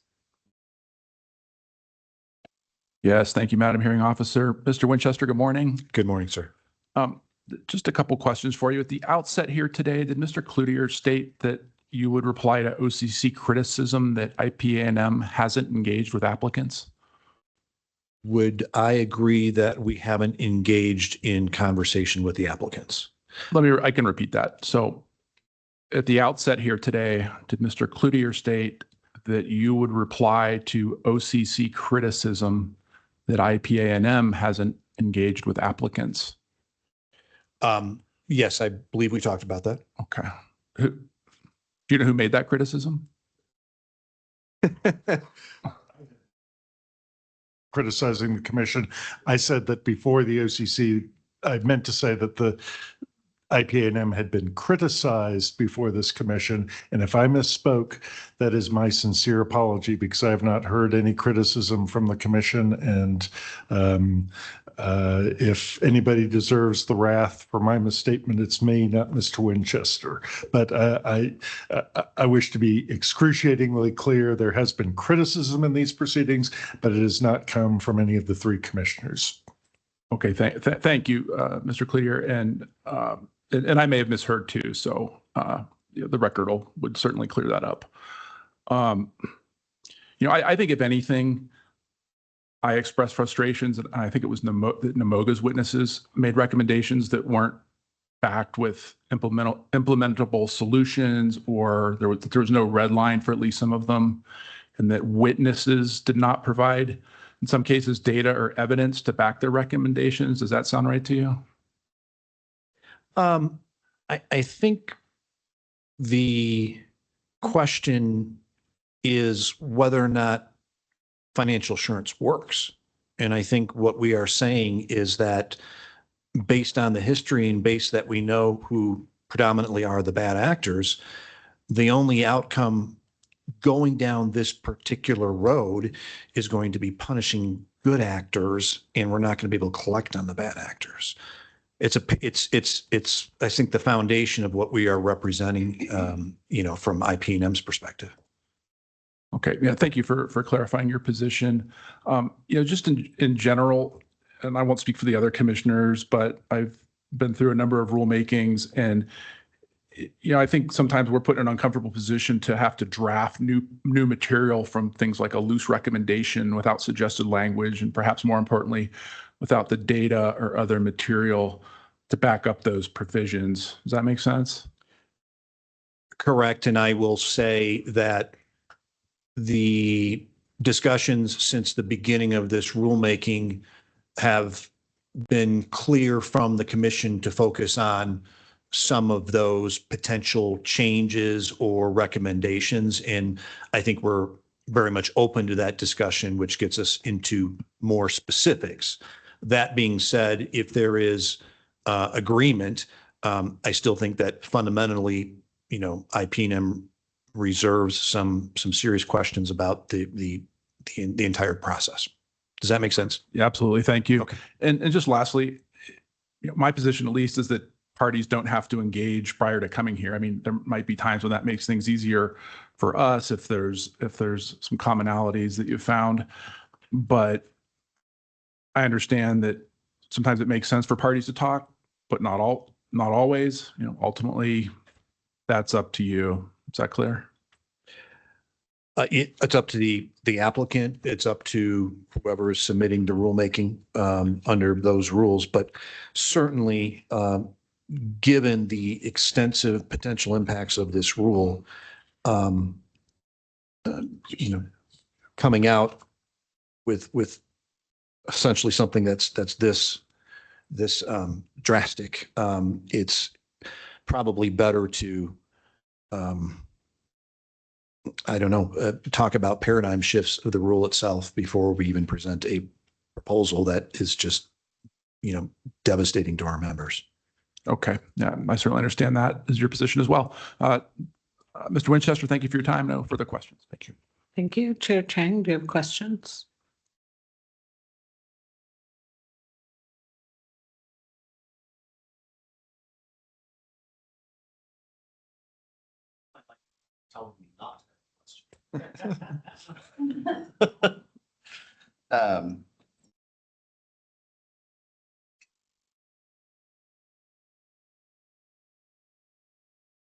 Forgive me if I think I just missed this, but were you saying you had said something about members needing to put up cash instead of bonds? Is that correct, or something? Yes, sir. I think, when the surety market is not there, the requirement is a cash bond, to my understanding. Okay. So yeah, 150,000 per well, marginal. Sure. And I can certainly understand how that would be an alarming, or at least a concerning change for your members. We explored the rule there that said insurance was also available as an option. Has members considered or explored what insurance policies may look like? I can't speak for the members directly, but I know that that is an avenue that anecdotally is something that some are considering or looking into if it's permissible. I also do think there is confusion whether or not the bond in this case is essentially insurance. I think there is a difference, but I think the members would agree with that. Okay. I'm sorry if I created more confusion in answering that question. No, that's okay. Well, I certainly understand that there is some concern about whether or not the surety market and or the insurance market will be robust enough to facilitate the type of bonding that we're asking for here. And I certainly understand that if you had to put this amount of financial assurance up in cash up front, that would be a recognizable burden. But presuming that the financial markets, whether through insurance policies or whether through bonds, come up with a way to service this market that will now exist if the rules are adopted.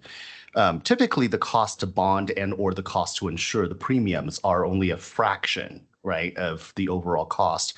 And so this is where I'm struggling a little bit, because if you're telling me that an operator can't afford the fractional premiums, isn't that operator also by definition then going to struggle to find the cash to actually plug the well when the well is ready to be plugged? I think, Mr. Commissioner, and again, I'm not an operator, so I can't speak for them. I think the financials based on cash flow for companies vary. And I don't know if some of those are based off of future returns. I don't know if some of that money otherwise would be used in operations as opposed to be hanging out there. I think therein lies the question. Sure.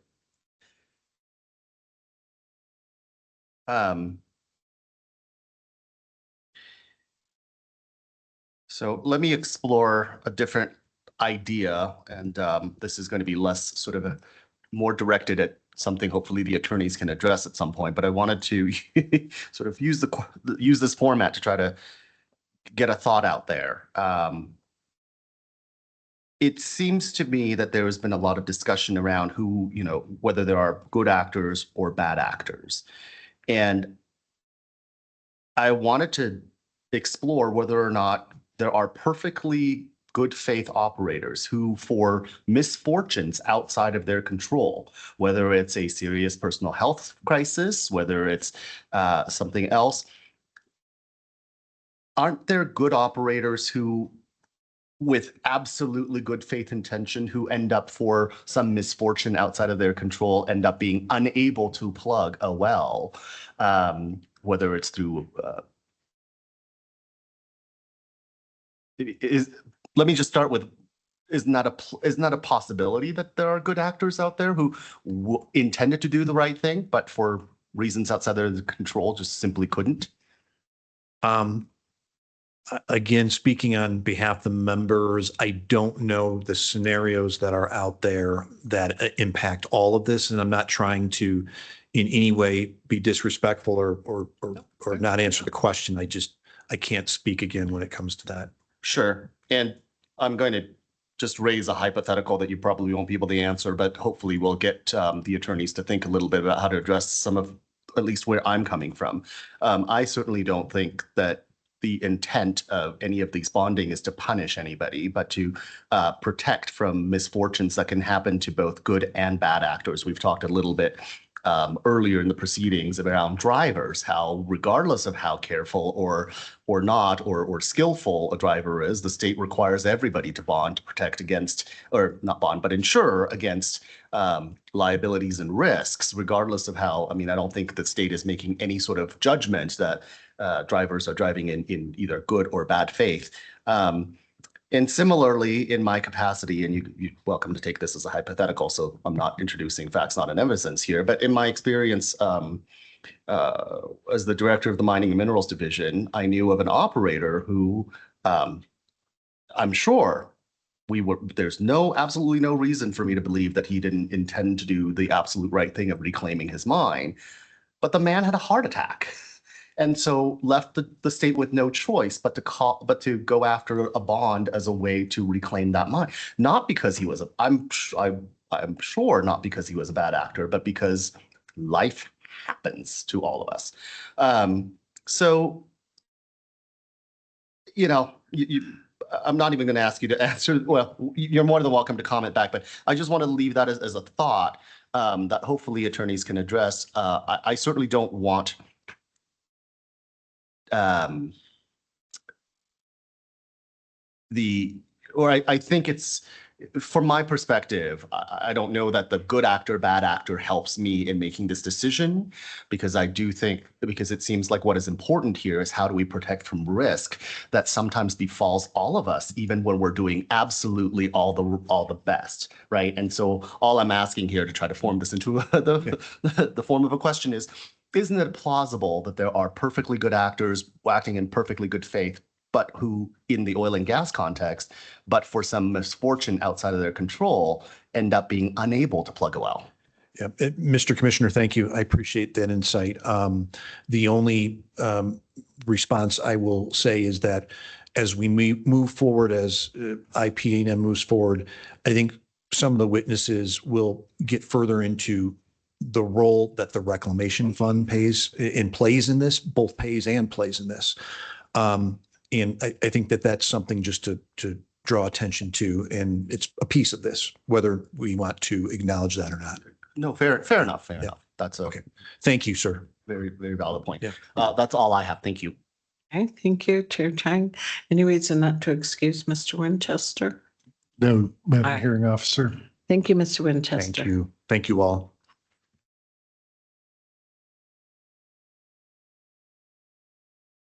Madam Hearing Officer, Ms. Tripp will handle the examination, but IPA&M calls Kyle Armstrong next. We've set aside 30 minutes for his direct. I believe he'll have some rebuttal, so probably take us right up to the lunch hour. Terrific, thank you.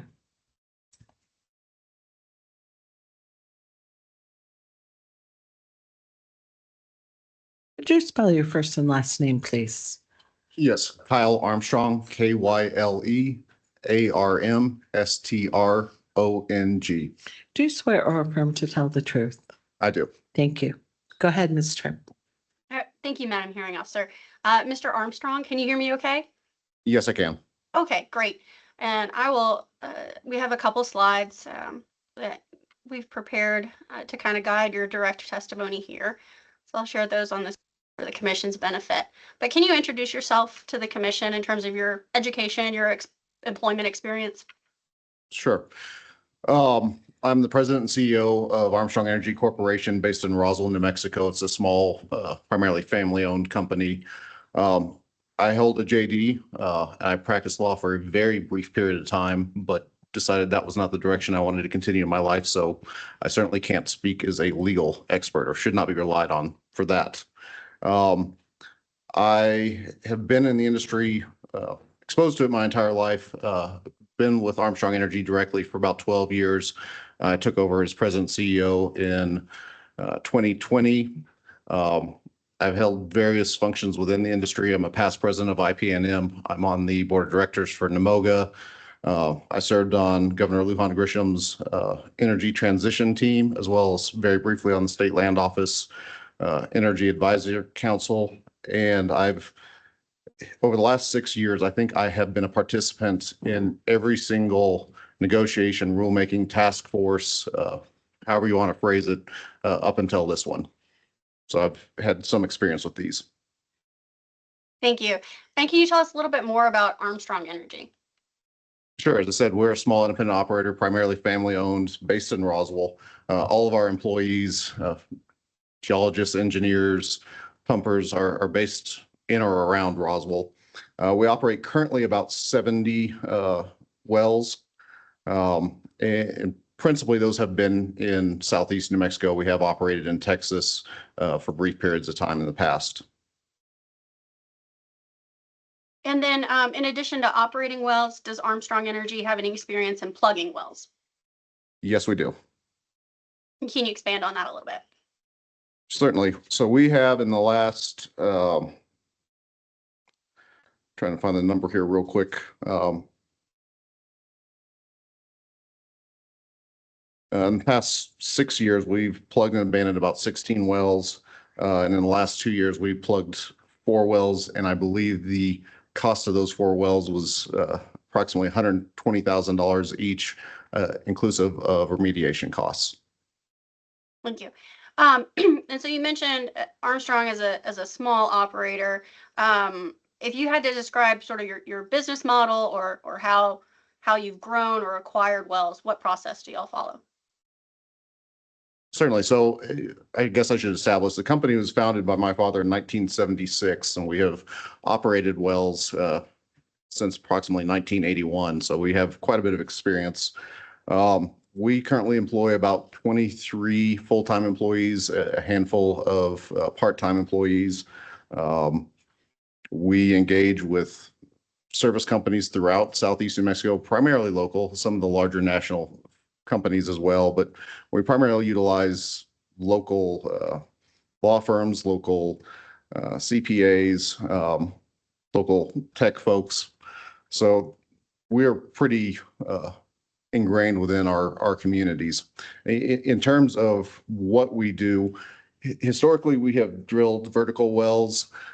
We have drilled and operated a water flood. About 7-8 years ago, we acquired a couple of packages of wells from much larger operators and undertook various operations to maximize the productivity of those wells, in addition to drilling some new wells there. We hold interest in about 350 non-op wells, which is certainly another big part of our business. And in the last 18-24 months, we have been actively pursuing opportunities outside of New Mexico. We're participating in a non-op fashion in Louisiana, Texas, Kansas, Oklahoma, and are looking for prospects that we can drill and or operate outside of New Mexico. And so the wells that you've acquired in packages, do those typically come from larger operators? Typically, an operator will put a package of wells up for either a private sale or on various online auction houses. And we have successfully bid on at least 2 of those packages, 2 larger packages in the last 7 years. And that was a major component of our business for several years. And are those wells that are in the package, are they large producers, or would you consider them marginal under the definitions of these rules? Like, why would you want to take on those packages? Sure. Typically, it's a mix of both productive wells and others that are, however you wanted to define it, let's say lower producing wells. And we typically look at these for the upside potential in them. Certainly, the cash flow and the production from the larger producing wells are what allow us to sustain it. The smaller wells is where the opportunity lies, or to me, the smaller producers. We've recompleted a number of wells and dramatically increased production. We are able to typically operate them more efficiently. So that's sort of where the meat on the bone of those particular transactions is taking existing wells and improving upon them in some form or fashion. And you referenced earlier that you'd been involved in many different iterations of rulemaking or legislation between the state and the oil and gas industry. Specific to the proposed rules of this proceeding, have you reviewed those? I have. Okay. And do you have any concerns with them on behalf of Armstrong Energy or from your own personal experience? Well, I have many concerns. If I can say 4 primary ones. First being, I don't see this as being the vehicle for accomplishing the most good with the least amount of harm. More specifically, if I could point to 3 different things, the definitions of beneficial use do not capture or would leave out wells that we operate that are productive and economic. the definition of marginal wells under this, again, requires greater flexibility. We have wells that we have not been able to produce for a variety of reasons that would cause a well to be marginal. And I would say I object to the thought that these are high risk in general. As I said, we've operated for about 44 years. We've never orphaned a well. So the marginal wells that I hold now, I don't think under any logical or reasonable approach should be considered high risk. And the third, and my primary concern, is with the threshold that would require full bonding or single well bonds for the entirety of our portfolio. And so what are some of the, if these rules were adopted in increasing financial assurance for marginal wells, or potentially for an entire portfolio for an operator, what effect do you foresee? Well, first, in with regards to individual bonds, we currently bond through a surety company. We've had a long-standing relationship, and we pay a premium on those bonds every year. I actually just this morning had inquired of our company what the effect or what the cost of putting these new bonds into place would be. And if I focus solely on just the margin well component of it, we'd calculate that to be about an additional $1.5 million. And their response was certainly there will be additional collateral required. And I would imagine, just from a business standpoint, given that it exposes them to additional risk, to say nothing of the cost of perhaps changing the price of these bonds every year, transactional costs of them will be higher, and that will certainly be passed along to us. And when you say additional collateral, how would Armstrong fulfill that? Is that obtaining a letter of credit? Is it designating property, turning a lien over? As it currently stands, we don't actually have to provide collateral on the basis of our balance sheet, but we are told if we have to put this into place, and again, that solely pertains to the marginal wells, not the entirety of our portfolio, we would be required to do that. We have had had discussions as to how that would look. I imagine it would probably involve cash to a certain degree. So if you have to take on an additional 1.5 million in bonding just for your marginal wells, not for your entire portfolio, have you looked at what kind of effect that might have on those marginal wells in terms of how you're going to operate them, or whether it makes economic sense to continue operating them? Well, certainly in certain cases, it would no longer make sense to operate them. Every additional cost that's placed on a low volume well makes it uneconomic that much quicker. So we would certainly have to look at those wells to determine which ones we could continue to do economically, which ones, particularly if they put at risk of exceeding that threshold, we would need to plug, thereby creating waste, thereby taking away some of our revenue stream, taking away revenue streams from the state of New Mexico, from private mineral owners, from our working interest partners who are in this well, who we owe certain contractual obligations to. And then have you had a chance to think about if Armstrong Energy were to exceed that 15% threshold, what kind of impact it would have? Substantial.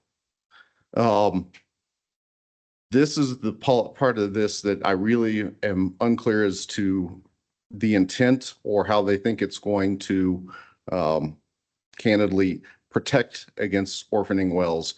In my case, we operate roughly 66 oil and gas wells, a handful of disposal and injection wells. So if I had to go get single well bonds for all those, and under my current reading of this, we would exceed the 15% threshold. I essentially need to have bonding of getting close to $12 million, inclusive of other existing bonds. We pay currently about 3% of the face value of a bond. So we're going from under $100,000 into the hundreds of thousands of dollars. And as I indicated previously, it seems likely to me if they're going to have to take on that much risk, they're going to charge me more for it. So we could be looking into the 500, 600,000, perhaps more. There's really no way of knowing, which is a concern. However, there are two things at play there. One is the premiums of the bond, which if we had to, we could fund that. The bigger issue is what collateral is going to be required. If we're looking at $12 million in bonds, do we have to provide 25%, 50%? We would have to take a very long, hard look at what we operate, what our opportunities are to divest some of those wells, which I think once this is in place would be non-existent. And we'd have to look at where else we're going to operate. There is a certain threshold where I can no longer justify operating within New Mexico. If this isn't it, it's pretty dang close to it. And so that, you know, that at least 360,000, maybe up to 607,000 in premium, that's an annual cost for the life of those wells, as long as Armstrong's the operator. Is that right? That is my understanding. It appears to not be some clarity within the rule as to when a bond can be released, what takes us out the threshold, what is the timing for that? If I perhaps recomplete a well that would take me out of the marginal status or above 15%, do I have to operate that well for an additional 180 days, 360 days before I can apply to have it removed? And during that time, do I have to maintain that fully bonded level at quite an extensive cost? You know, putting down that amount of cash for an operator of our size, it'll cost jobs. There's no question in my mind about that, unfortunately. And I think most of my employees are concerned and aware that that could be the case. And so your concern is that even if you improve production for those marginal wells, there's really no guarantee under the rules that that bond comes back.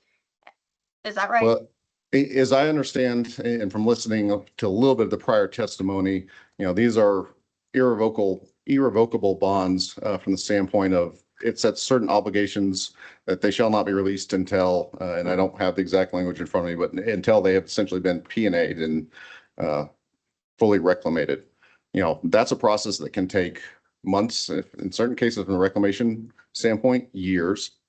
At what point will they then release that bond is not clear to me. Certainly there's going to have to be some interaction between the OCD and the surety companies. And if we're at a point now where the OCD is having to oversee hundreds, if not thousands of additional bonds, and I've been told that they are understaffed on a number of levels, and I think that is generally understood. Good luck with being able to process those requests in a timely manner. We're talking about setting it to annual increases. I assume the OCD will have to then undertake every year an attempt to determine if everyone is in compliance. So it seems to me creates a huge bureaucratic headache from the OCD's standpoint. There are much more efficient, less harmful ways of going about this. And just to be clear, you know, aside from the hundreds of thousands in premiums, that's out of pocket. You're never going to see any of that back. Does an operator have access to the sums that are secured by the bond when it comes time to actually plug the well? If we're having to put up cash as collateral, then no. I think you mentioned earlier about how you're interpreting marginal wells, and in your direct testimony, certainly you described some concern with the days requirement, which may constrain production. Could you expand on that? Certainly, we have had a number of wells. We operate in that are not typically considered core basin. And so the infrastructure, the gas takeaway infrastructure areas in those locations is limited. Typically, we have maybe one midstream company that will provide gas takeaway. And so we've had instances where the midstream company has informed us that they can not take our gas for a period of time that can range from a few days into I believe we had one well that was about 117 days out of 180 that we were not able to produce. And these are wells that are otherwise capable of production, meeting the minimum production threshold. So there are certainly not flexibility to address that in the rules as they are currently written. In terms of these gathering systems, is it just one component, or it's a series of equipment, and any disruption in the functioning of that equipment could affect the ability to process gas?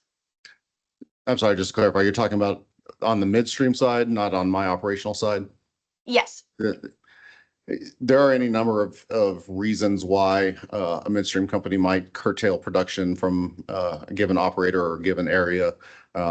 Plants have to regularly go down for maintenance. Pipelines are in need of repair. It sometimes happens that two midstream companies contract to take one gas to the other, and sometimes those contracts fall apart or are not renewed. And so that particular gas company may have to find a new location to go with the gas. And so your concern as an operator is that those are circumstances that are completely outside your control, which could have potentially devastating effects on the financial assurance that's required for the wells that are affected. Absolutely.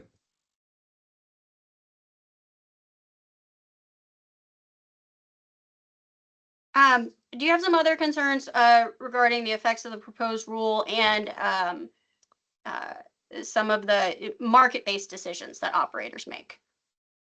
Sure. So again, going back to this threshold, we, over a period of time, built the company, made additional hires on the basis of these acquisitions. If I am somebody who is below that 15 to 30% threshold, and I want to go acquire wells from a larger operator who is not going to put in place the time capital that we do, because it's simply not something that's within their area of interest for whatever reason at that moment. If I look at a package of wells that inevitably does include marginal wells, and that's going to take me over that threshold where I have to fully bond every single well, there's not a chance I'm going to do that. I have to pay the money up front to purchase the wells. I need the money to go and work with them over. And now if I'm having to put up potentially millions of dollars in order to bond those, it's not going to happen. And so what will eventually occur is, because those are not wells that operator, by definition, they're trying to sell them, they're not particularly interested in. They're not going to take the activities, the uphole recompletions that we do. It will create waste. And again, that is to the detriment of the state. And can you explain a little bit more why you think it'll create waste? I guess the problem is that there's nowhere for these marginal wells to go after kind of this rule is imposed. Is that right? That's correct. Again, many wells may have uphole potential that it is not worth their engineering or geology time to look at. It doesn't meet their investment thresholds. May not be an area of interest to them. So they're not going to go and complete those. And if we have severely cut down on the companies like mine that could otherwise acquire those packages, the only logical conclusion is that they are going to be plugged, and very few of them, if any, recompleted. Are there other purposes or uses for vertical wells that you think this rule would adversely affect? Certainly. We were approached by one company, and I'm not practicing as a lawyer, and I certainly could not explain the engineering of this, but one company that was interested in utilizing a well bore to use gravity, weights and gravity to generate energy. Renewables, I would understand it. If we're not able to produce that well and we have to put bonding into place, that is a cost to me every year to not be able to utilize that well bore until such time as the regulatory environment will allow for it. Technology, all those sorts of things would prevent us from doing that. Carbon capture is certainly another thing that's been discussed recently, and utilizing an existing well bore for that purpose is certainly much less potentially harmful to the environment than drilling a new well. So there are a multitude of different reasons. We have utilizes existing well bores for SWD or injection purposes. To put those in place tends to take a fair bit of time from a permitting standpoint, from a evaluation standpoint. And candidly, there are times where it's not needed yet that we wouldn't pursue putting in an injection well at that particular moment. And so it sounds like, and we've heard in other parts of this proceeding about the timing and the way operators manage their wells. Would there be a reason why it's so, in addition to preventing waste, why it's advantageous for a well to be idle rather than immediately temporary abandoned or plugged, especially considering your recent experiences with market prices for gas? Sure. Absolutely. You know, one, it's a need to get regulatory certainty on how some of these wellbores could be used. But to your question about, I think goes more to development of uphole potential and whether or not why an operator would not go in and immediately do that. Just by way of example, I have a gas well, which is not a large, does not produce a large volume of gas. We've identified uphole an interval that we think could be productive for gas. But as one of my geologists would say, it's a hole and it is dark down there. It's not as simple as going in and saying, we're going to complete uphole. There's never a guarantee that that's going to work. So I'll have to go expend, might be anywhere from $50,000 to $250,000 to recomplete uphole. There is always the potential that something could candidly go wrong. And we lose that wellbore entirety. And then the third part of that you got to is commodity prices. I don't think any prudent, it's sort of common sense. I think a prudent or reasonable businessman is not going to say, I want to go get this additional production. I'm making a little bit of money. Maybe it's not right now, but I want to put additional capital at risk to get this additional production and not receive what is a reasonable, what I view as a reasonable price for it. And in fact, we have run into situations where there's such a glut of gas, we're having to pay to have gas taken away. So under those circumstances, why would I possibly consider going up hole until it is necessary? And again, if I go up hole, it doesn't work. It's likely that well is going to be plugged, and we've created waste in the form of those downhole reserves that we have abandoned. And so you talked a little bit about reasonable, prudent operator, and you mentioned earlier that Armstrong owns some non-operating interests. So do the rules create a conflict?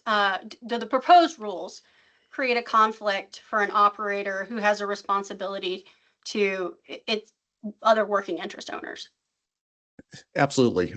So as the operator, we are responsible for fully funding the cost of bonding a well or a blanket bond. And we have, in our case, working interest owners and most, close to all our wells, but most of our wells. And in fact, we typically own anywhere from 25 to 40%. We own 100% in a few.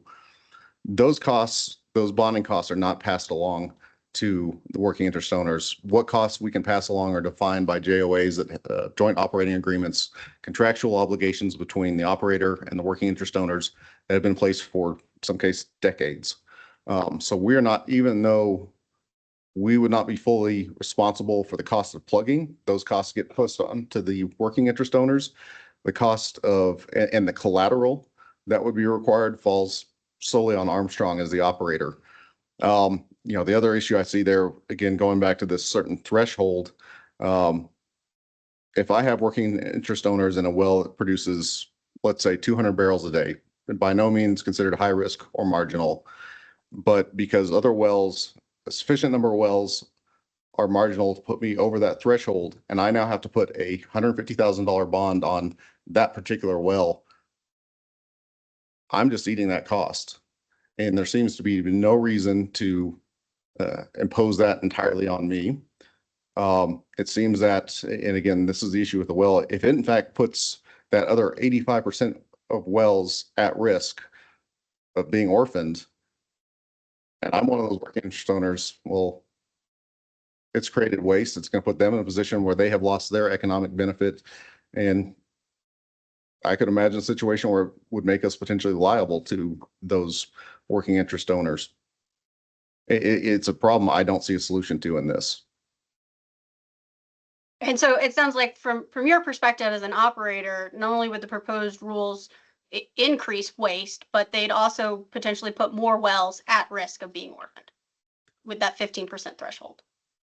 And again, I struggle to figure out if the intent is to do the most good with the least amount of harm. This does not fit within that box.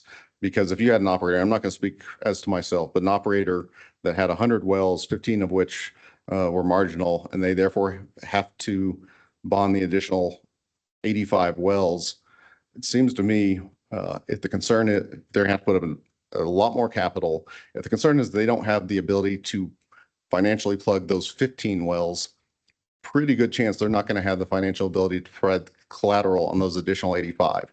So instead of minimizing the amount of risk and amount of harm, we've expanded it. It's going in the complete opposite direction, in my view. The only logical reason I can see this is to try and force operators to plug wells so that they get below that 15%. So in fact, it's an incentive to create waste, not to lower risk. Okay, thank you, Mr. Armstrong. This concludes the portion of Mr. Armstrong's direct testimony. I'll be moving to some sur rebuttal. Whoop, that is not it. Just a second. And so, Mr. Armstrong, another witness in this matter, Mr. Purvis, at page 41, lines 4 through 14, he argued you had offered some testimony in your direct about uphole development, and I think we covered that just now. But Mr. Purvis argues that increasing financial assurance works in the opposite direction to encourage uphole development, but setting aside the frequency of the scenarios and the relative cost in competition. And this was in reference to your explanation that there are wells and there are good reasons why a well might remain idle. And since then, you've gone back and you've looked at those marginal wells that you were concerned about, and this is represented on the slide before you. Can you explain a little bit about the circumstances for these wells? And I'll go to the next slide for you. Certainly. So the Hoover 27 #1 was a part of a group of wells called the Hoover wells that has some good producers in it. It has some smaller volume producers among it. One of those wells, the Hoover 27 #1, was shut in for a period of time because we didn't have a gas connection that we could utilize. So that wound up being used for those purposes. If you go back to the prior slide for just a moment.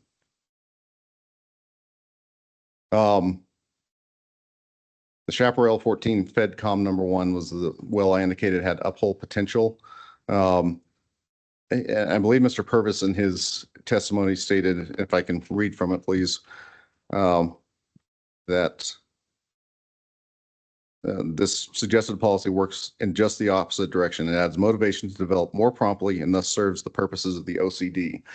My understanding is one of the purposes of the OCD is to prevent waste, which I hope I pretty well established this would have the opposite effect.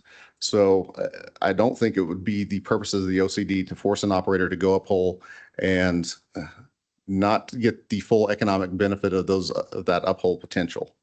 And there's several of these wells I think I could point to that for a variety of reasons are still economic, that we don't produce every single day. For instance, the Ruth 20 #1 is another well that we attempted a recompletion on. It didn't particularly work, as is sometimes the case. We tried pumping it and found it was uneconomic based on the water production and some other factors. We had it shut in for a period of time and found that it was building up pressure and would periodically flow on its own. So it's one that we don't produce every single day or even close to that, but it's a very low maintenance well. It produces oil. It is a state well, so it provides royalties to the state. But if I have to go and place those bonds on that and have that additional cost, there is a certain point where that's not going to be productive any longer. Thank you. And then I just wanted to make sure that when you mention about commodity prices or gas prices, having to pay people to take away, is this graph sort of a capture that the current situation or circumstances in terms of gas prices, which were negative in 2024 for 109 days? Sure, certainly, we are a price taker, not a maker. We have little to no ability to influence the price that we receive for our products. And so in the current environment, we, in many cases, receive pennies for each MCF of gas produced.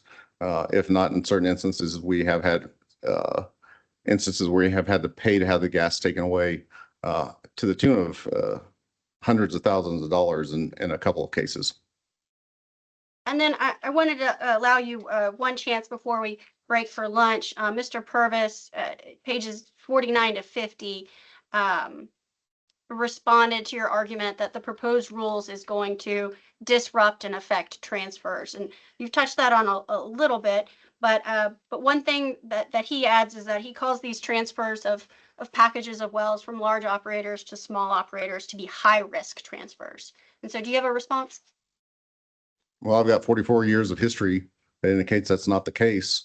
I believe Mr. Purvis has also previously stated that these are the operators that will be missed the least. That certainly is not the case within our communities. That's the sort of comment, frankly, that can only be made by somebody that doesn't live here and is only looking at spreadsheets, that doesn't see the larger picture. I find his comments, just thinking in terms of my employees, highly offensive, borderline reckless. It will create waste. It will cost jobs, and to minimize the impact on those communities is beyond ridiculous. I apologize, but I can't put it any other way. It's something that angers me quite a bit. Well, thank you, Mr. Armstrong, for your time today and for being there in person. That concludes Mr. Armstrong's direct and SIR rebuttal examination. I'll proffer the demonstrative slides for SIR rebuttal and Mr. Armstrong's direct testimony for the record. I'll pause a moment in the event someone has an objection. They're admitted. Thank you, Ms. Tripp. Thank you, Mr. Armstrong. We're going to break for lunch, return at 1, and we'll begin your questioning then. Thank you.